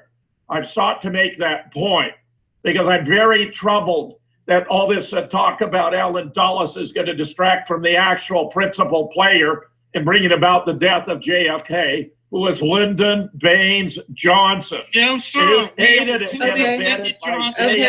slow down. Okay, thank you. Invented by J. Edgar Hoover, who gave him the information about Jack's dalliances with a woman who was a spy for East Germany and that he suffered from Addison's disease. Johnson would not have known that of his own accord. Okay, there is a question that I have pertaining to that, which is that Dulles was appointed to the commission, the Warren Commission, and so there is some complicity in the cover-up on the part of Dulles. Well, sure, of course. What better than have a guy? The JFK conspiracy started with Allen Dulles long before Lyndon Johnson got on board. I'm including Lyndon Johnson in that causation. But the biggest problem, Jim, is that if we do not blame, we don't blame specifically. The president of the United States until he ran he with was the ex-CIA director. Okay, and he had a whole year in 1961. Calm down. Conspiracy, you're Jim. completely out of your depth. Okay, no, 1961 is when the thing started, Jim. This is just That's stupid. 2 years before Johnson got it. All right, wait. Let me just, I want to drill down here because both of you have valid arguments. I understand, Jim, that you're very passionate, but this is just a discussion, okay? This is not going to change history necessarily. Your points have been made. It's gone down on this film. You're going to make a major presentation. I'm sure that will be filmed and put out there. So, and you've written all of these books. Your perspective will be known, and please do not worry about that. What I want to do here, though, is because I think we're pointing up an interesting area of discussion, which, what it behooves us to do is sort of push the envelope out a bit and talk about different things that are not already talked about in this discussion. So let's to move on. What I would ask you, Jim, is this not something of a disconnect in terms of maybe your belief or understanding of history and your thinking that this type of thing wasn't going on even prior to the 60s? Do you not think that we had a government that was already being taken over by a certain group of people, even going back even into the 1930s, very likely? Is this the problem that you have with it? In other words, because you want to say it started with Johnson, you believe, because he was not yet president. Prior to that, you don't believe the plot could have been coming into place, and yet there could have been other players within the government who were part of the people that put Johnson in position to begin with.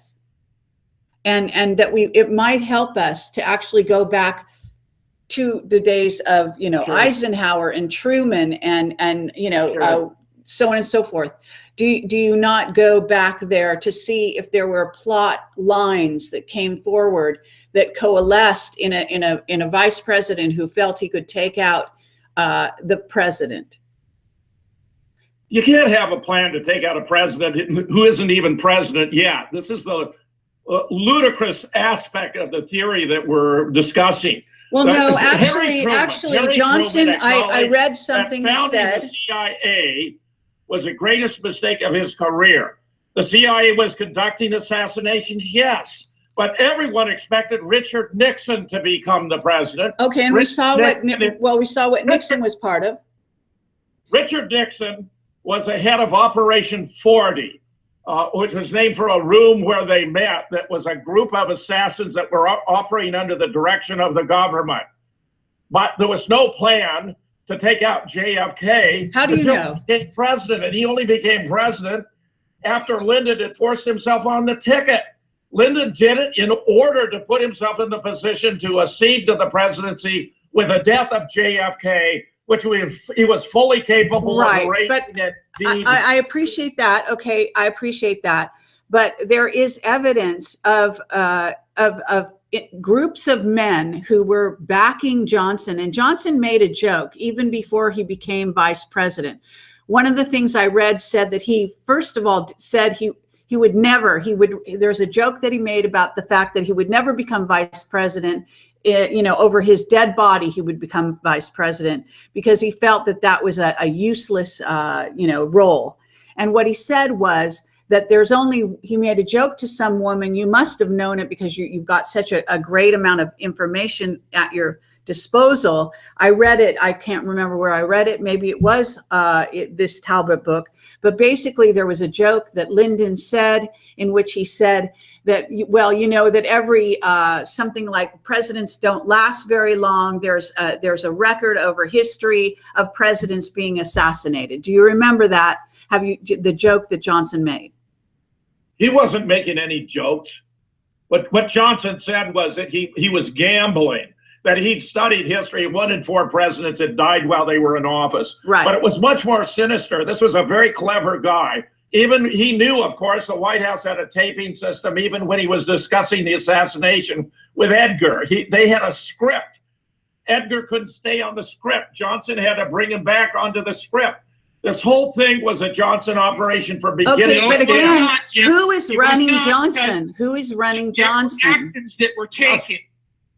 No one. You think the guy that Any of just this Johnson was his CIA, own CIA financial supporters, Russia. and you Did you enlisted see the it? assistance from others.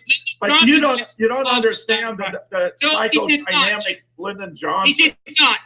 There are a bunch of actions that took place by the CIA long before LBJ got on this little conspiracy to kill Kennedy. And you're ignoring all that He evidence. forced himself on the ticket in L.A. How can you be earlier? Okay. Let's calm down. Okay, we assassinated Kennedy Okay. by bringing This is just bringing ridiculous. Oswald back. come on, slow down, Mike. Okay, thank you. Red herrings. All right, thank you. This is just All right, stupid. now let's Herring versus lone nut, Jim. Okay, Stupid. hold on, Mike, please. Okay, thank you, both you guys.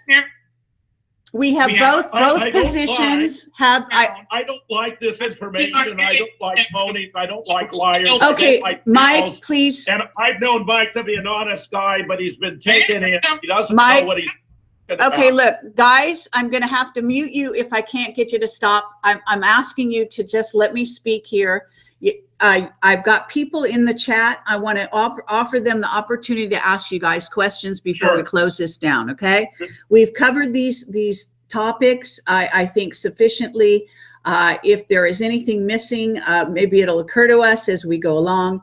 At this point, I'm opening it up to the chat. We have a great audience here who have been listening to all of this. I appreciate your passion on both sides of this story.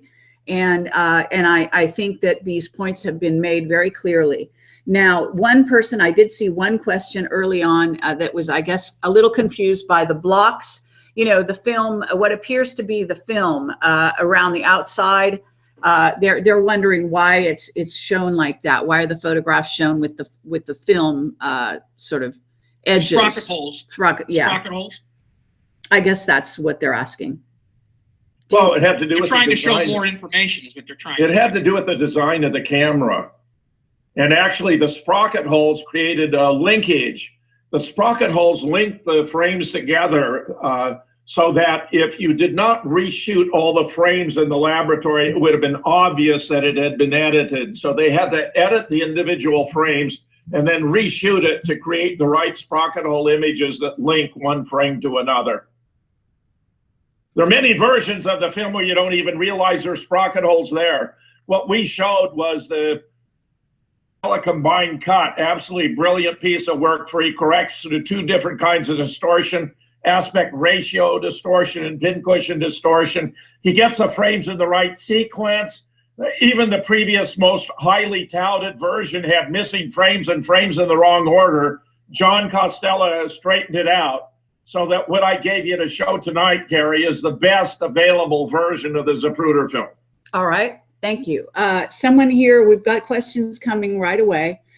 Someone wants to know something to do with a Jew murdering a witness to the murder. What are they talking about? Anyone know? Well, that would be about Jack Ruby. They're referring to Jack Ruby being Jewish. Okay, what does this question make any sense? Well, you would say that the Oswald that was in the Texas School Book Depository was just a witness. He was in the doorway, watching at best, the closest he got to a gun that day. So that could be him referring to Ruby. So he's saying Oswald. A Jewish person murdered another Jewish person. Lee Oswald wasn't Jewish. Oh, he wasn't. No, okay. He's talking about Ruby being Jewish. Yeah, Ruby is supposed to have shot Lee Oswald during the transfer. We all have believed that forever. Believe it or not, Ralph Sinkay has discovered evidence that in fact that wasn't Jack Ruby. It was an FBI agent. Jack wasn't considered to be sufficiently reliable. And they framed Jack for that, just as they framed Lee for the shooting of JFK. This is all brand new stuff, Carrie. The stuff about that it was actually an FBI agent who shot Lee coming through the basement of the police department. Okay, can I ask you this question, and please, one at a time, don't explode. What I'm seeing here, and in reading, have done a fair amount of investigation myself in this way. I know I cannot match you in any way, shape, or form. I don't pretend to, Jim Fetzer, but I'm simply asking you questions as we go along that do occur to me and Sure. have occurred to me over time. I am wondering, because you're saying Johnson was the henchman, or whatever you want to call him. Basically, it looks like he would have had to order CIA as well as FBI. Isn't that right? He would have had to have both of them under his sway in order to carry this out. Isn't that right? Oh yeah, sure. He and Edgar were neighbors. Edgar was the godfather to one of Lyndon's daughters. I mean, they were tight, and they both hated the Kennedys for their own specific reasons. They were collaborators in this. All right. Okay. Let's see. Another question that's here. Again, put them in all caps if you do want. Somebody wants to know something about James Files' confession. Yeah. Files, Mike referred to Files. He's the guy who claims he fired the shot from behind the grassy knoll. That was actually fired by Frank Sturgis, not by James Files, unless you had yet another shooter, which is not impossible. Why I discredit Files is for the following reason. Though he might fit David Mandick's belief that there was yet another shot to the head, when Files claims that he was brought to Dealey Plaza by a mafia hitman named Chucky Nicolito, who asked him the morning of the 22nd, would he assist him in shooting the President of the United States?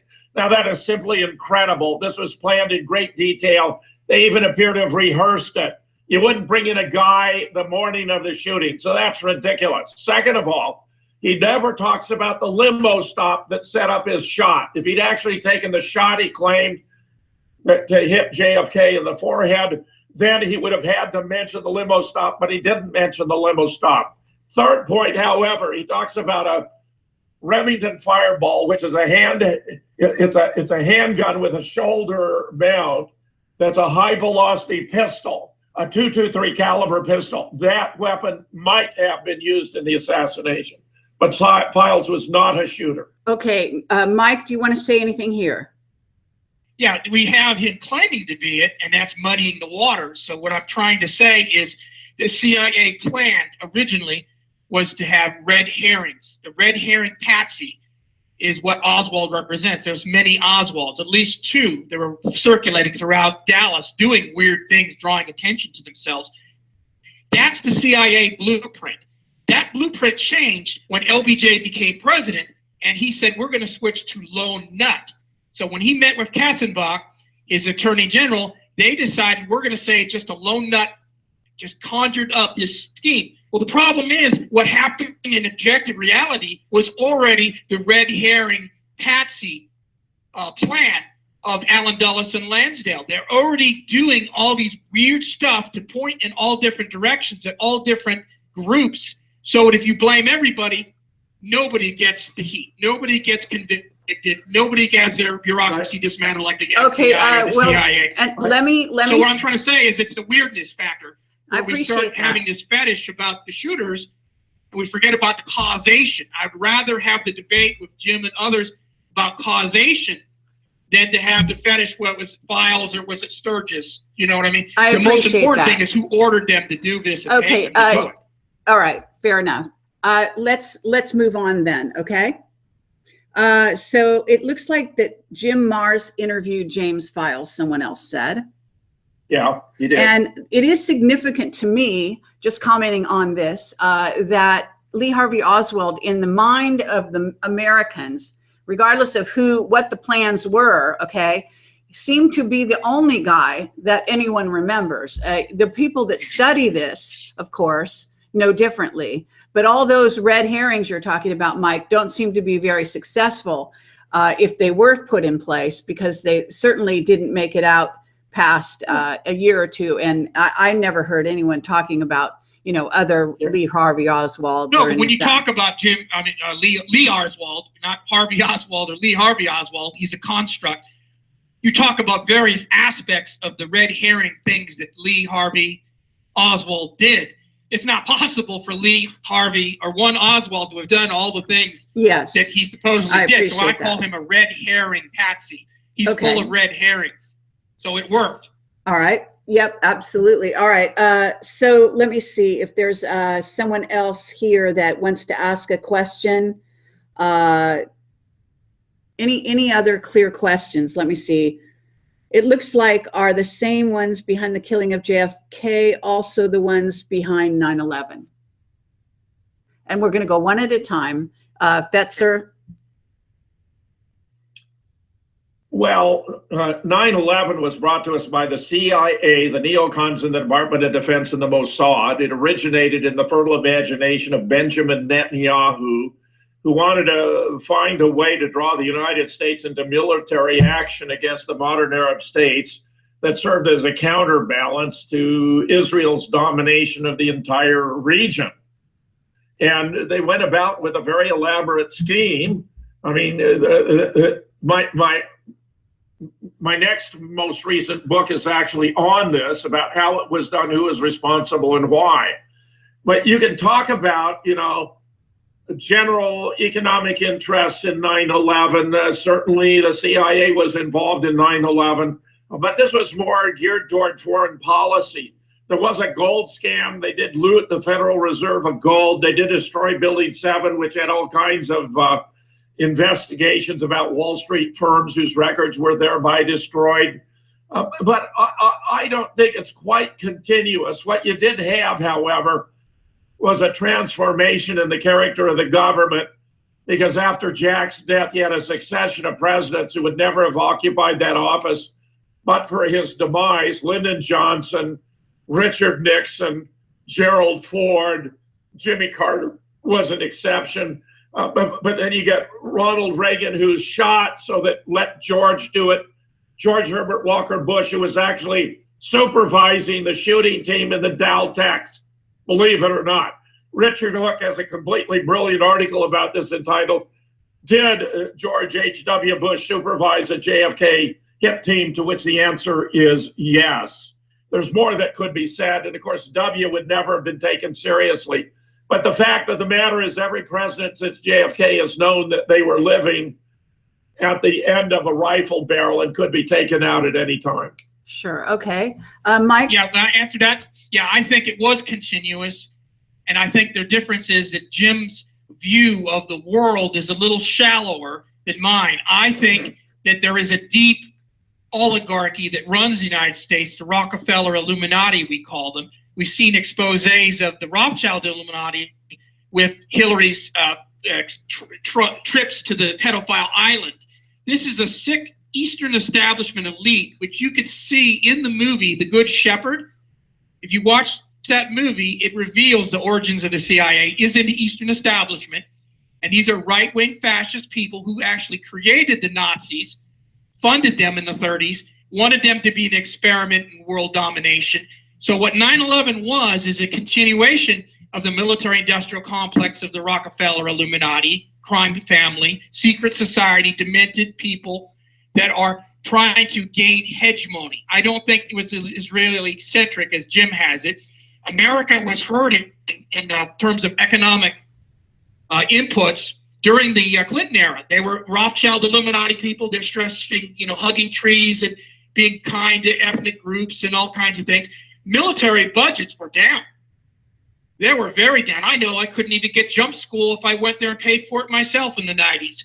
So the military-industrial complex said we need a new boogeyman, something reliable, so they created Islamic terror. So the 9/11 false flag attack, you'll see that there's antecedents in it in World War II deception operations. One of the Kennedy brothers was flying a plane, a bomber full of explosives, and it's supposed to ram the V3 German long-range artillery guns in the side of a hill in France, but it blew up prematurely. You will see that we rammed the docks of St. Nazaire with a Campbelltown an old U.S. destroyer filled with explosives. So you will see that there are antecedents to 9/11 story in the military-industrial complex in World War II. What worked? The deception operations of World War II. These false flag attacks were just taking these ideas, which is why I go back to the Saint, having an episode where somebody's getting shot in a high-powered rifle and open motor carry. These ideas are being circulated around the military-industrial complex, and that's where the idea finally was put into motion. Now, Jim will tell you all day long that there were false flag attacks, and they usually are preceded by, like Operation Mongoose was going to do some. You have Operation Northwoods in 1963, where they would pretend to have an airliner get shot down and inflame the American people. So people dreaming up of dragons to slay will come up with these false flag scenarios in training and in false, situations where it's just a drill, and then the drill goes live. Jim will be here all day talking about that. But I think the main goal was American hegemony for the Rockefeller Illuminati, who also did some revelation of the method by having the towers burning in tarot cards, or having, in TV shows like Get Smart, talking about a building being constructed with thermite already built into the building. Yes, and architects, thank you. Admitted that the World Trade Center has a thermite built into it, just like Ian Fleming did in his story, The Spy Who Loved Me. All right, and recently on an interview with Jay Widener, he has a fascinating story about how 9/11, the actual buildings were actually built to be demolished in this way, showing premeditation in the extreme. However, at this point, rather than continuing that discussion, I want to ask you guys, somebody has asked a good question here. Is Trump's life in danger? This is going to be the last question. We're going to have wrap-up comments, and this is it. So this is the last question. James Fetzer, is Trump's life in danger looking back over history? Absolutely, 100%. He represents a new broom that's going to sweep clean. He's upsetting the apple cart. Things are going to be dramatically different. An historian 6 months ago said that if Trump were to become president, that the ramifications would be as dramatic as when FDR introduced the New Deal. Even William Bennett, who was the Secretary of Education under Ronald Reagan, said they'd never let him become president. They would assassinate him. There have already been 2 assassination attempts, one in Trump Tower, one out in Reno.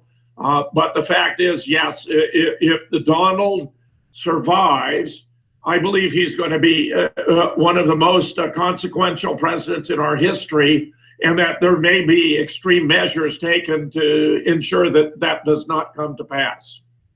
Thank you. Okay, Mike, your turn. Yes.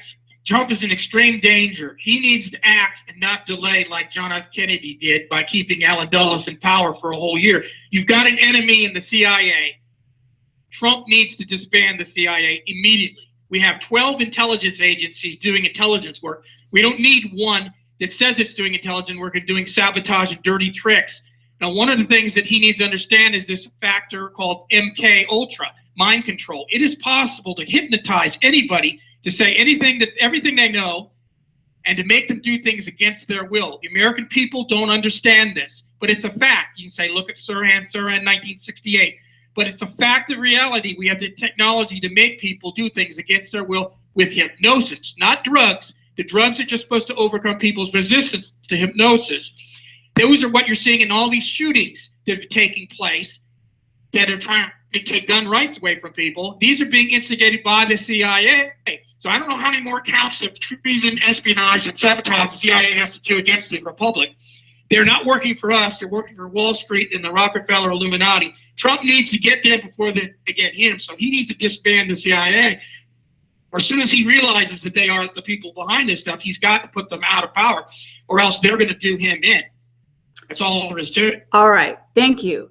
At this point, we're going to have wrap-up comments. So we're going to go one at a time, and then we're going to shut this down. I want to thank both of you for your generosity of spirit, for your passion, because it's very important that we have passionate people who care about what happens to America and the rest of the world. And both of you are obviously well involved in all of that and dedicating your hearts and souls, regardless of whether people disagree with you on certain points or not. It's very clear that you are passionate Americans that really care what happens to everyone in America and the world. And that's what people should take away from here, if you ask me. But at this point, I want to give you a chance, James Fetzer, to not only tell people where to find your material, but to give us some wrap-up comments, and also please tell them where to come see you speak, where you're going to be speaking this weekend. Well, it's in Dallas. You can track it down. Just check JFK Conference, Judith Very Baker, and you get the schedule, the hotel, the whole bit. I think it's the Royal Crown Hotel in downtown Dallas. Let me say, I mean, I have done so much on JFK. There are 3 different versions, what happened to JFK and why it matters today in 2011, then something like, well, the more recent is that JFK at 50, the who, the how, and the why. You can find these online in addition to the new book that'll be forthcoming. Let me just say, however, Mike Sparks is a good guy. He's super smart. We have had a lot of positive collaboration in the past. He even offered to and created a video channel in my name. And I approached him about the idea of creating a visualization of what had actually happened in Dealey Plaza. I really was talking about the second hit, the second stop. He focused on the first, and I think that he made a lot of valuable contributions here. And if we were to sort it out, we'd probably find that we agree about much more than we disagree. All right, thank you. Website, do you want to give your link to your website, Jim? Oh, yeah, jamesfetzer.blogspot.com. And the books, moonrockbooks.com, where my book on JFK, and all these books are collaborative. I bring experts on different aspects of the cases together. I think the JFK book will probably be up in a month or by the end of the year. So go to moonrockbooks.com and check it out. And we're going to do one last thing. I want you to tell people, because you both have great backgrounds. I want people to know who they've been listening to. You've got a PhD, isn't that correct? Yeah, sure. I was commissioned as a second lieutenant in the Marine Corps upon graduation from Princeton, where I was magna cum laude in philosophy. I resigned my commission as a captain to enter graduate school and earn a PhD in the history and the philosophy of science. I had a 35-year career at a wide range of colleges and universities, Kentucky, Virginia twice, Cincinnati, North Carolina, Chapel Hill, New College, the University of South Florida, the last 19 years on the Duluth campus of the University of Minnesota. I have hundreds of articles and I think now 33 books. I've been devoting most of my courses were in logic, critical thinking, and scientific reasoning. I retired in 2006, and I've been devoting myself since to exposing the lies, deceit, and deception that the frauds the government has been putting over on the American people. Thank you. That was beautifully done. Mike, your turn. Closing remarks. Put out your website links, and also. First, we'll do the shameless. Promo for my book here, James Bond is Real. Hopefully you can see that. You can get that book, and we will connect the dots between the secret societies that run the world, that put the Nazis into power, and how James Bond movies warn us about that. Ian Fleming was trying to warn us about the Nazis, even though he's a member of the Rothschild Illuminati in Europe. The Rockefeller Illuminati in the United States is more powerful ever since 1945. It's been 1945 endgame ever since. And so, yes, I spent most of my career starting off a commissioned officer in the Marine Corps also, and then moving over to the Army in the military-industrial complex, working on equipment, designing better equipment so we'd be more efficient. And as that was produced, and I actually briefed Illuminati members like General John Keane, Vice Chief of Staff of the Army, they'd nod their head and say, yes, it's a good idea to have an armored vehicle that comes from a helicopter to save lives. Then he don't do anything. I find out later he's a member of the Bilderbergs. So the secret society reality blocking military excellence so we can win wars and end them is a reality. It's forced me into the world of conspiracy, and where I try to help people like Jim Fetzer, you know, clarify some details. So I'll get some scale models like you see right here. This is the real star of the show, this scale model of X100 limousine, and I'm going to be doing a video for Jim on the second stop, and what I'm going to be doing is trying to show all those gunshots. That's why I was asking him about how many gunshots there were. I'll have, you know, some colored chords trying to show where all the gunshots went through so we can have a better understanding. And that's what we need to have, is to take the evidence we have and put it together so it's visual so people can understand it better. But then I think we need to go to the causation thing and have a knockdown, drag-out fight, because the next phase is JFK justice. We've got to get justice for JFK, and that would only be done where we blacklist people like LBJ, saying he's not a good president in good faith. We don't name Navy ships after him. We take every monument that's named after Dulles or Connolly or LBJ. We've got to scratch it off. There's got to be some kind of repentance as a nation that we recognize these guys are scoundrels, and the organizations like the CIA are unsound. And I think the Secret Service is also incompetent. This bit about walking around with a shirt and tie and a thing in your ear and sunglasses, that's not going to stop your military threat from attacking and killing the president. The average military threat is, you know, a $35 AK-47 AKM assault rifle, and they're not even able to defeat that. So I'm definitely worried about the safety of President Trump. He's got to get them before they get you, and he needs a real effective executive protection agency, and the Secret Service is not it. And I think that he needs to, you know, act while he can before something happens to him, and look at the second in command. One of the things that they did with FDR was maneuver Truman in place to take control before Henry Wallace, who was a decent vice president who would have exported democracy and freedom and the ability of these third world countries to get on their feet. He was a brilliant man that knew how to make agriculture work, you know, during the Depression. They forced him out of power as vice president at the convention. You know, we're talking days before, you know, FDR gets reelected, and then they put Truman in place, who's a total stooge for the right-wing Illuminati, even though he's a Democrat. But that is probably the worst thing that's happened in the United States ever since. No one has topped what the damage Truman has done by creating the National Security Act in 1947, which creates the excuse these thugs, these government thugs, G-thugs use every time they go around doing crimes. They just say it's national security. Okay. Like every single issue is an issue of like nuclear Pearl Harbor. They use that. We need to revoke the National Security Act of 1947, get rid of the CIA, get rid of this excuse these guys have been using. Systemic problems that the United States has, not just a bunch of individuals that we need to demonize, rightly demonize. We need to change the way our government works and the entities we have that are working against us. All right. I know you both could go on all night, and you've got great energy. I do want to thank you again for coming forward tonight and sharing all of this with us. It's been a lot of fun as far as I'm concerned, and I hope everyone else feels the same way. This kind of thing has to happen. We need to have open discussion in America and around the world regarding the issues, and start talking to each other. So this is a great place to have this go on. And thanks for everyone for watching and listening. And please continue to research on your own. I do want to say that it does appear that both my guests think that Trump is something of a renegade, and he's not part of the problem, so to speak.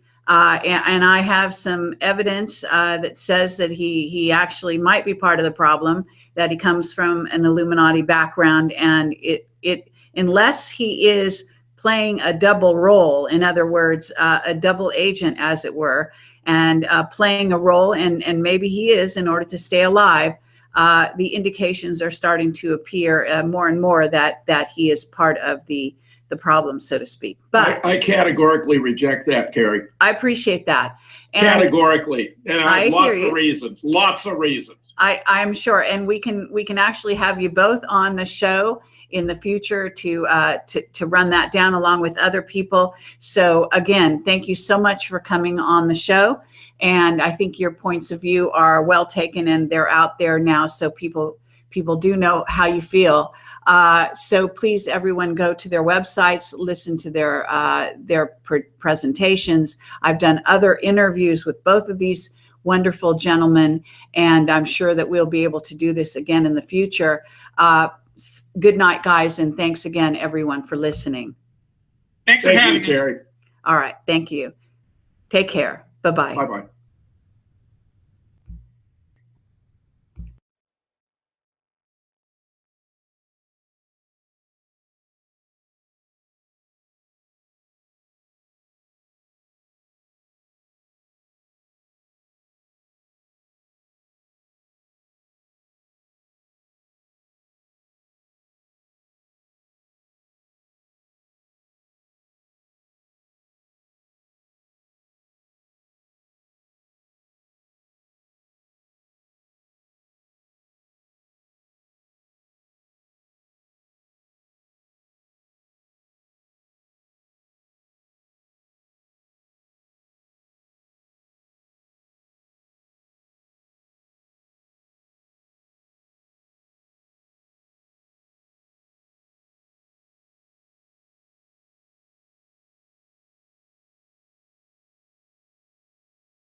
built, and then we saw how big that area is, but you can see how long it takes that third motorcycle cop to make the turn.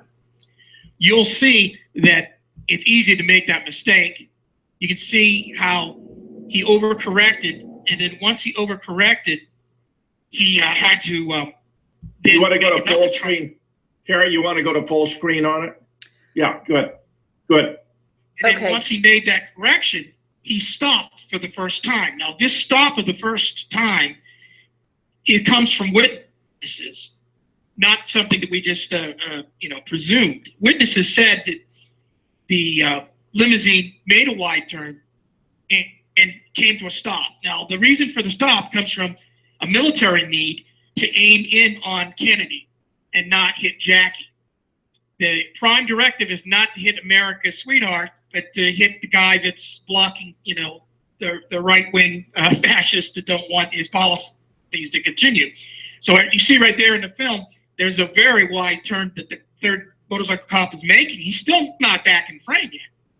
And now he's coming back in frame right there. And you can see, wow, you could easily get lost in that turn. And that's what happened. Greer got lost in that turn. But once he gets back into the turn, he's going to have to correct one more time to get straight to go down Elm Street. He stopped there. Now, that was the orders that he was under to stop. We know for a fact that there were on the curb right there in the far curb, right there where the right and red girls running, there are weird yellow marks on that curb. So these are registration marks for the gunman. But what the gunman needed was that motorcade to stop. That has to be out of the film. The wide turn and the stop show that it was an inside job. It cannot let that show. So they cut it out, claiming it's in a camera edit. The obvious red brake light would be a giveaway for that. And how long it takes for Greer to get back into the frame would be so obvious that they couldn't write it off and just say Greer was scared. The second stop that we're going to talk about, right there, the red lady in red, Jean Hill, Mary Mormon, right around there, the limousine stops there. But you'll notice that the frame of the camera doesn't show the whole limousine. Now it's going back and showing the whole limousine. Come on. Zapruder may have been an old fart, but he wasn't that bad of a cameraman.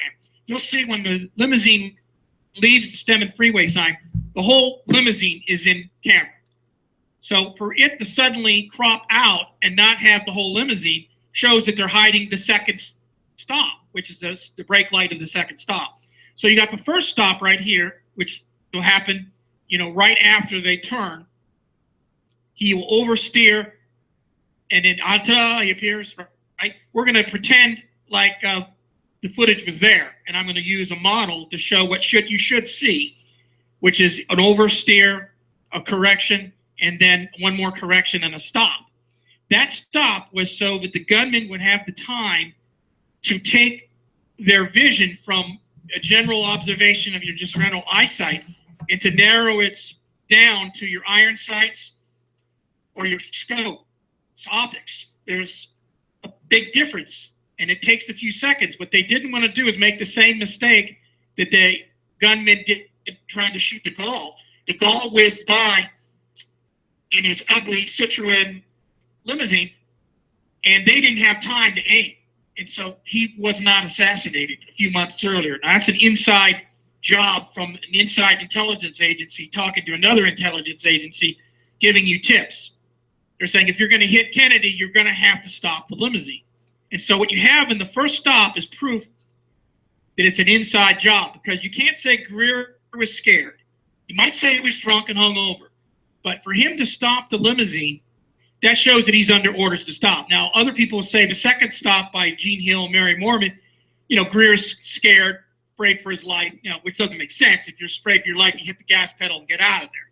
But I don't want that excuse to be the focus in this first video. To call out, hey, Mr. President, look over here, we want to take your picture. So Jean could take a photograph using a Polaroid, and then she'd hand it to Mary, who put the developing fluid on it. And since they're only shown on the grass, that has led to questions about whether or not this was authentic.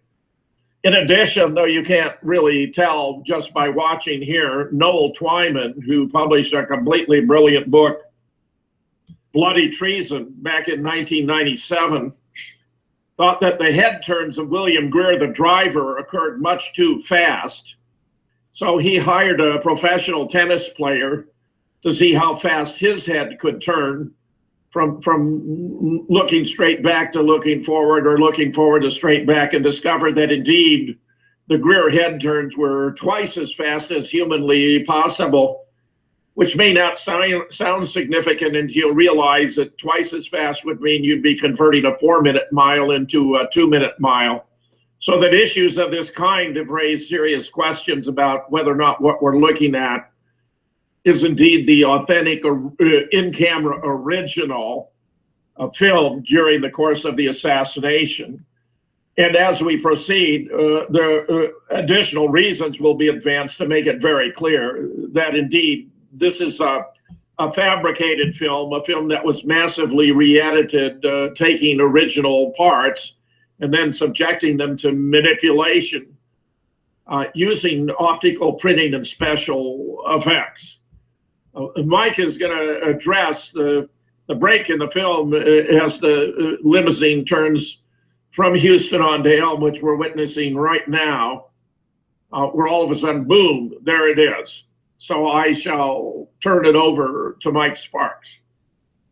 Roger, what you see there is a out-of-camera edit that Zapruder himself admits did not take place. He didn't do it as an in-camera edit. He had the camera rolling. So that turn is extremely wide. We went and made a scale model of Dealey Plaza and the service road in front of the Texas School Book Depository. And we also took a scale model and we made model vision happen. We actually recreated what you should see there. But what you do see with the farthermost motorcycle cop, is that he takes a long time to get back in frame. He is turned way out there, showing how much space there is out there. And what has been cut out is that the driver, Greer, made a mistake and thought the service road was the road he was going to turn in on. He turned too late and had to overcompensate and make a 120-degree plus turn to get back on the Elm. You can see a picture of the Secret Service recreation with the Queen Mary follow-on car afterwards. And the second book, Plausible Denial, by I forget his name, but he just died. Mark Lane. Right, Mark Lane. You'll see that they had to oversteer the Queen Mary to replicate the getting back into the center line. But the limousine, once it got back into the center line, it had to correct straight. Yes, sir. Don't you have a video study to play here now?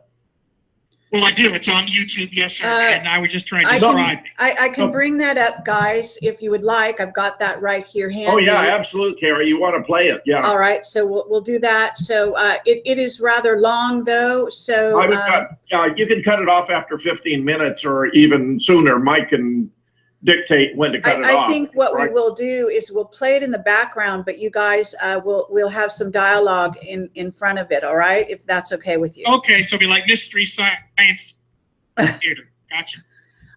Yes, in theory. Okay, so bear with me 1 second here, and we'll get this on the screen. So. While you're doing that, Carrie, I'll talk about the model vision. What we did is got the scale model. Been doing this ahead of time, which means a group effort. We know with the red brake lights, Secret Service is involved in the assassination. Only the CIA has the money and the resources to manipulate all these levers of government, including LBJ and Connolly. So the CIA murdered Kennedy. And that is why the first stop is out of the Zapruder film. And of course, the second stop is out because they don't want to show that this is an inside job. That it wouldn't have happened if it wasn't for John Kennedy listening to LBJ and Connolly and being suckered into this, Dealey Plaza turn. His handler shouldn't have let that happen. But it wouldn't have happened if the CIA under Allen Dulles, who was left as CIA director for almost all of 1961, wasn't left in power. He was shamed by the Bay of Pigs fiasco, and Kennedy did not fire him. Kennedy left him in power for almost all of 1961. Plenty of time for Allen Dulles to start the conspiracy and order the gunmen. So we can argue about how many shots and how many gunmen there were, but they didn't really kill Kennedy because you can hire people, hitmen, to kill people. The real person that killed Kennedy was Allen Dulles. Allen Dulles and his underling, General Lansdale, did the JFK group ambush. And so JFK Justice would demand that we disband the CIA. That's what we need to be talking about. But we first have to convince people that it was an inside job and the U.S. government did it, and that's what this video correction is all about, showing what we should see in the Zapruder film. And then, Jim, yes, I am going to make a second film on the second stop to help you convey how many shots there were and this, what kind of a hellacious shooting gallery this was. Okay, so guys, what I have done here is stop the film. I think people have seen most of what you intended, Mike. And okay, and at this point, I also want to give Jim a chance to sort of state sort of his perspective. And also, before anything else goes forward, I also want to know where this concept came from. So did it come from you, Jim? Did it come from you, Mike, or someone else? What concept precisely do you mean? The idea of this Zapruder, this new piece of, where the film was altered, and the wider turn, and that I assume is the new evidence. Yes. No, actually, there's more. What Mike has done is a reconstruction based upon eyewitness reports of what took place there in the missing footage, which is fine as far as it goes. He's offering his interpretation about several circumstances where I would beg to differ with him. Allen Dulles was not the primary. Lyndon Johnson was the primary and forced himself on the ticket in Los Angeles in 1960. He wasn't on Jack or Bobby's long list, much less their short. Jack had already invited Stuart Symington to run with him. When Bobby went by the Johnson suite, he was astonished that Lyndon leaped on it and threatened to expose that JFK had had dalliances with beautiful women, some of whom were spies for East Germany, that he suffered from Addison's disease and wasn't expected to live a long, normal life. And moreover, that if he were not on the ticket, that any legislative proposals coming down from the White House would be dead on arrival. Jack and Bobby tried to figure a way out of it, but couldn't do so. When one of Lyndon's wealthy supporters burst into the Johnson suite cursing and swearing about Lyndon helping JFK become president, Bobby Baker took him into a bedroom and explained to him what they had in mind. He came out all smiles and said he thought that was an excellent plan. Bobby Baker would later declare that JFK would not live out his term and that he would die of... This first video, which I'm showing you right here with monovision, is we're recreating what probably should have been seen in Zapruder's footage that we don't see, which is Greer is steering too far out. He got mixed up with the service road in front of the Texas School Book Depository. He's going to have to overcorrect right now. And we see proof of that in the Mark Lane book, where they recreated it with the Queen Mary Secret Service car. And then once he overcorrects and almost hits the, concrete pavement there where there's spectators, he's going to then correct one more time, and he's going to stop to set the ambush. And this is the first phase of the ambush, which is before the Stemmons Freeway sign, which they hope would do the job. Now, it doesn't do the job, as we all know, because you'll see later on they go past the Stemmons Freeway sign. Kennedy's still alive, and the umbrella man has opened up his umbrella with a radio spotter telling the second part of the ambush that they have to shoot the frontal shot in order to finish Kennedy off. And there was a second stop associated with that. So what you have is two different stops on signal. These guys have a difficult task to do, which is to hit Kennedy and not hit Jackie or anybody else. And they weren't able to do that. They did hit John Connolly, who didn't even want to be in the limousine. He fought violently with LBJ the night before, and Kennedy's listening to it, and he's saying, I don't want to be in that limousine. Now, Kennedy should have said, there's something up here. But Connolly said, I don't want to be in that limousine, because Connolly knew that he was going to be part of the shooting gallery. And LBJ said, you're getting in that damn limousine. So that is guilty demeanor on the part of Connolly and LBJ, because they were the ones that got the trademark selected for John F. Kennedy's luncheon, which is the excuse, a very flimsy excuse, used to say that they had to turn down into Dealey Plaza in the first place. If we can, later I will show a map. The first slide, Jim's first slide, I did some markings on it. There's no reason why that the limousine and the motorcade couldn't have kept going straight down Main Street and taken Industrial Boulevard in a couple different ways to get to the trademark. They used this to reverse engineer moving the ambush, moving the motorcade into the ambush site of Dealey Plaza. In the military, we call this reverse engineering or reverse planning. The first thing you have to do is decide what your objective is. And the objective is to get Kennedy and the Dealey Plaza into an L-shaped ambush. We have slides on Jim's Assassination Science YouTube showing where we broke this down, how they looked at the route. They needed to slow the limousine and the motorcade down. They decided Dealey Plaza was a great place for an L-shaped ambush. And then they had to then reverse engineer that, and by choosing a location for him to speak instead of the Woman's Fairground, which could have been easily reached by going down Main Street, they used the flimsy excuse that it was easy to get off on the Stemmons Freeway by going into Dealey Plaza. So it's all being done by reverse planning, by taking your result and going backwards and going and changing the things, which includes also the selection of the ambush at the end of the motorcade. who is going to be a sheeple, a person just a follower of what's going on, is going to put the shooting at the very end of the motorcade route. That's somebody who knows that the motorcade is ending. There will be less people there as witnesses and less security.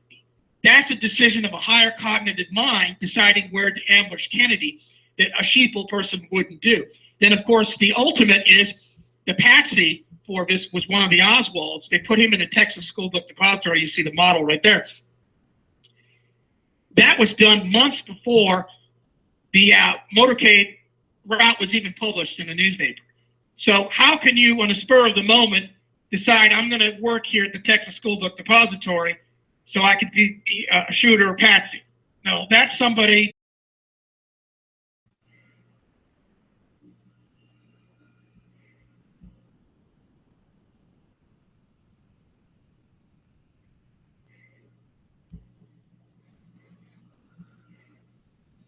Hi, everyone. This is Carrie Cassidy from Project Camelot, and I'm very happy to be here tonight with two very interesting guests.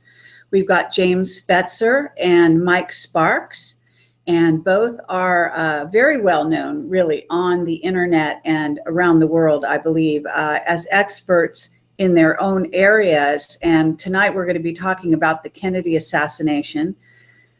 This is all about some new evidence that has come forward, and it has to do with the Zapruder film.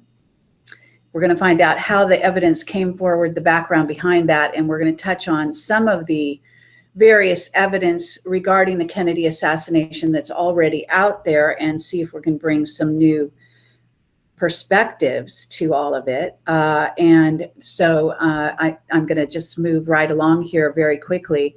So the first thing I guess I will do is to put the Zapruder film on the screen. Let me see. Hold on 1 minute here, and actually show. I'm gonna actually put the guys on the screen so they can at least say hello. And let's see if this works properly. So, guys, say hello to everyone. Hello, hello, hello. Pleasure to be here, Carrie. Hello, world. Glad to be here, Carrie.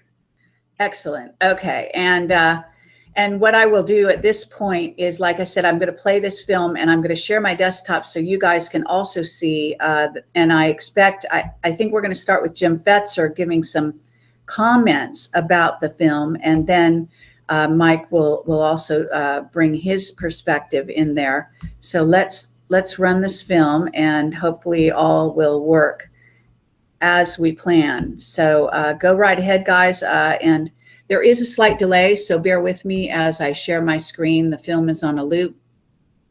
So that should be, so you guys are going to see it. It's already running. And understand that the viewers are also seeing a tiny bit delay. So go right ahead, Jim Fetzer. Well, what we're watching is one of 8 different films that captured different aspects of the motorcade as it passed through Dealey Plaza. By far the most important, known as the Zapruder film. It's one of only 2 that show most of the assassination scenario. The others, only bits and fragments. There have where the alternative was taken from the opposite side and is known as the Nix film. You'll notice that Zapruder reported that he began filming when the motorcade first came into view on Houston and started to turn onto Elm. But in fact, there's a large gap there where the motorcade approaches and then boom, all of a sudden it's in the vicinity of the Stemmons Freeway sign. This exclusion is the area that Mike Sparks will be addressing. As you watch the film, however, many students have questioned whether what we were seeing was authentic for multiple reasons, including, for example, the stationary spectators. You have a line of spectators there appearing to be virtually motionless while the motorcade passes by, completely antithetical to the behavior of everyone else in Main Street or Houston before turning on to Elm. So that's been a suspect issue. Another is there's a woman there in a black coat and another in a black. That's Jean Hill and Mary Mormon, both of whom have explained how they stepped into the street, where Mary stepped in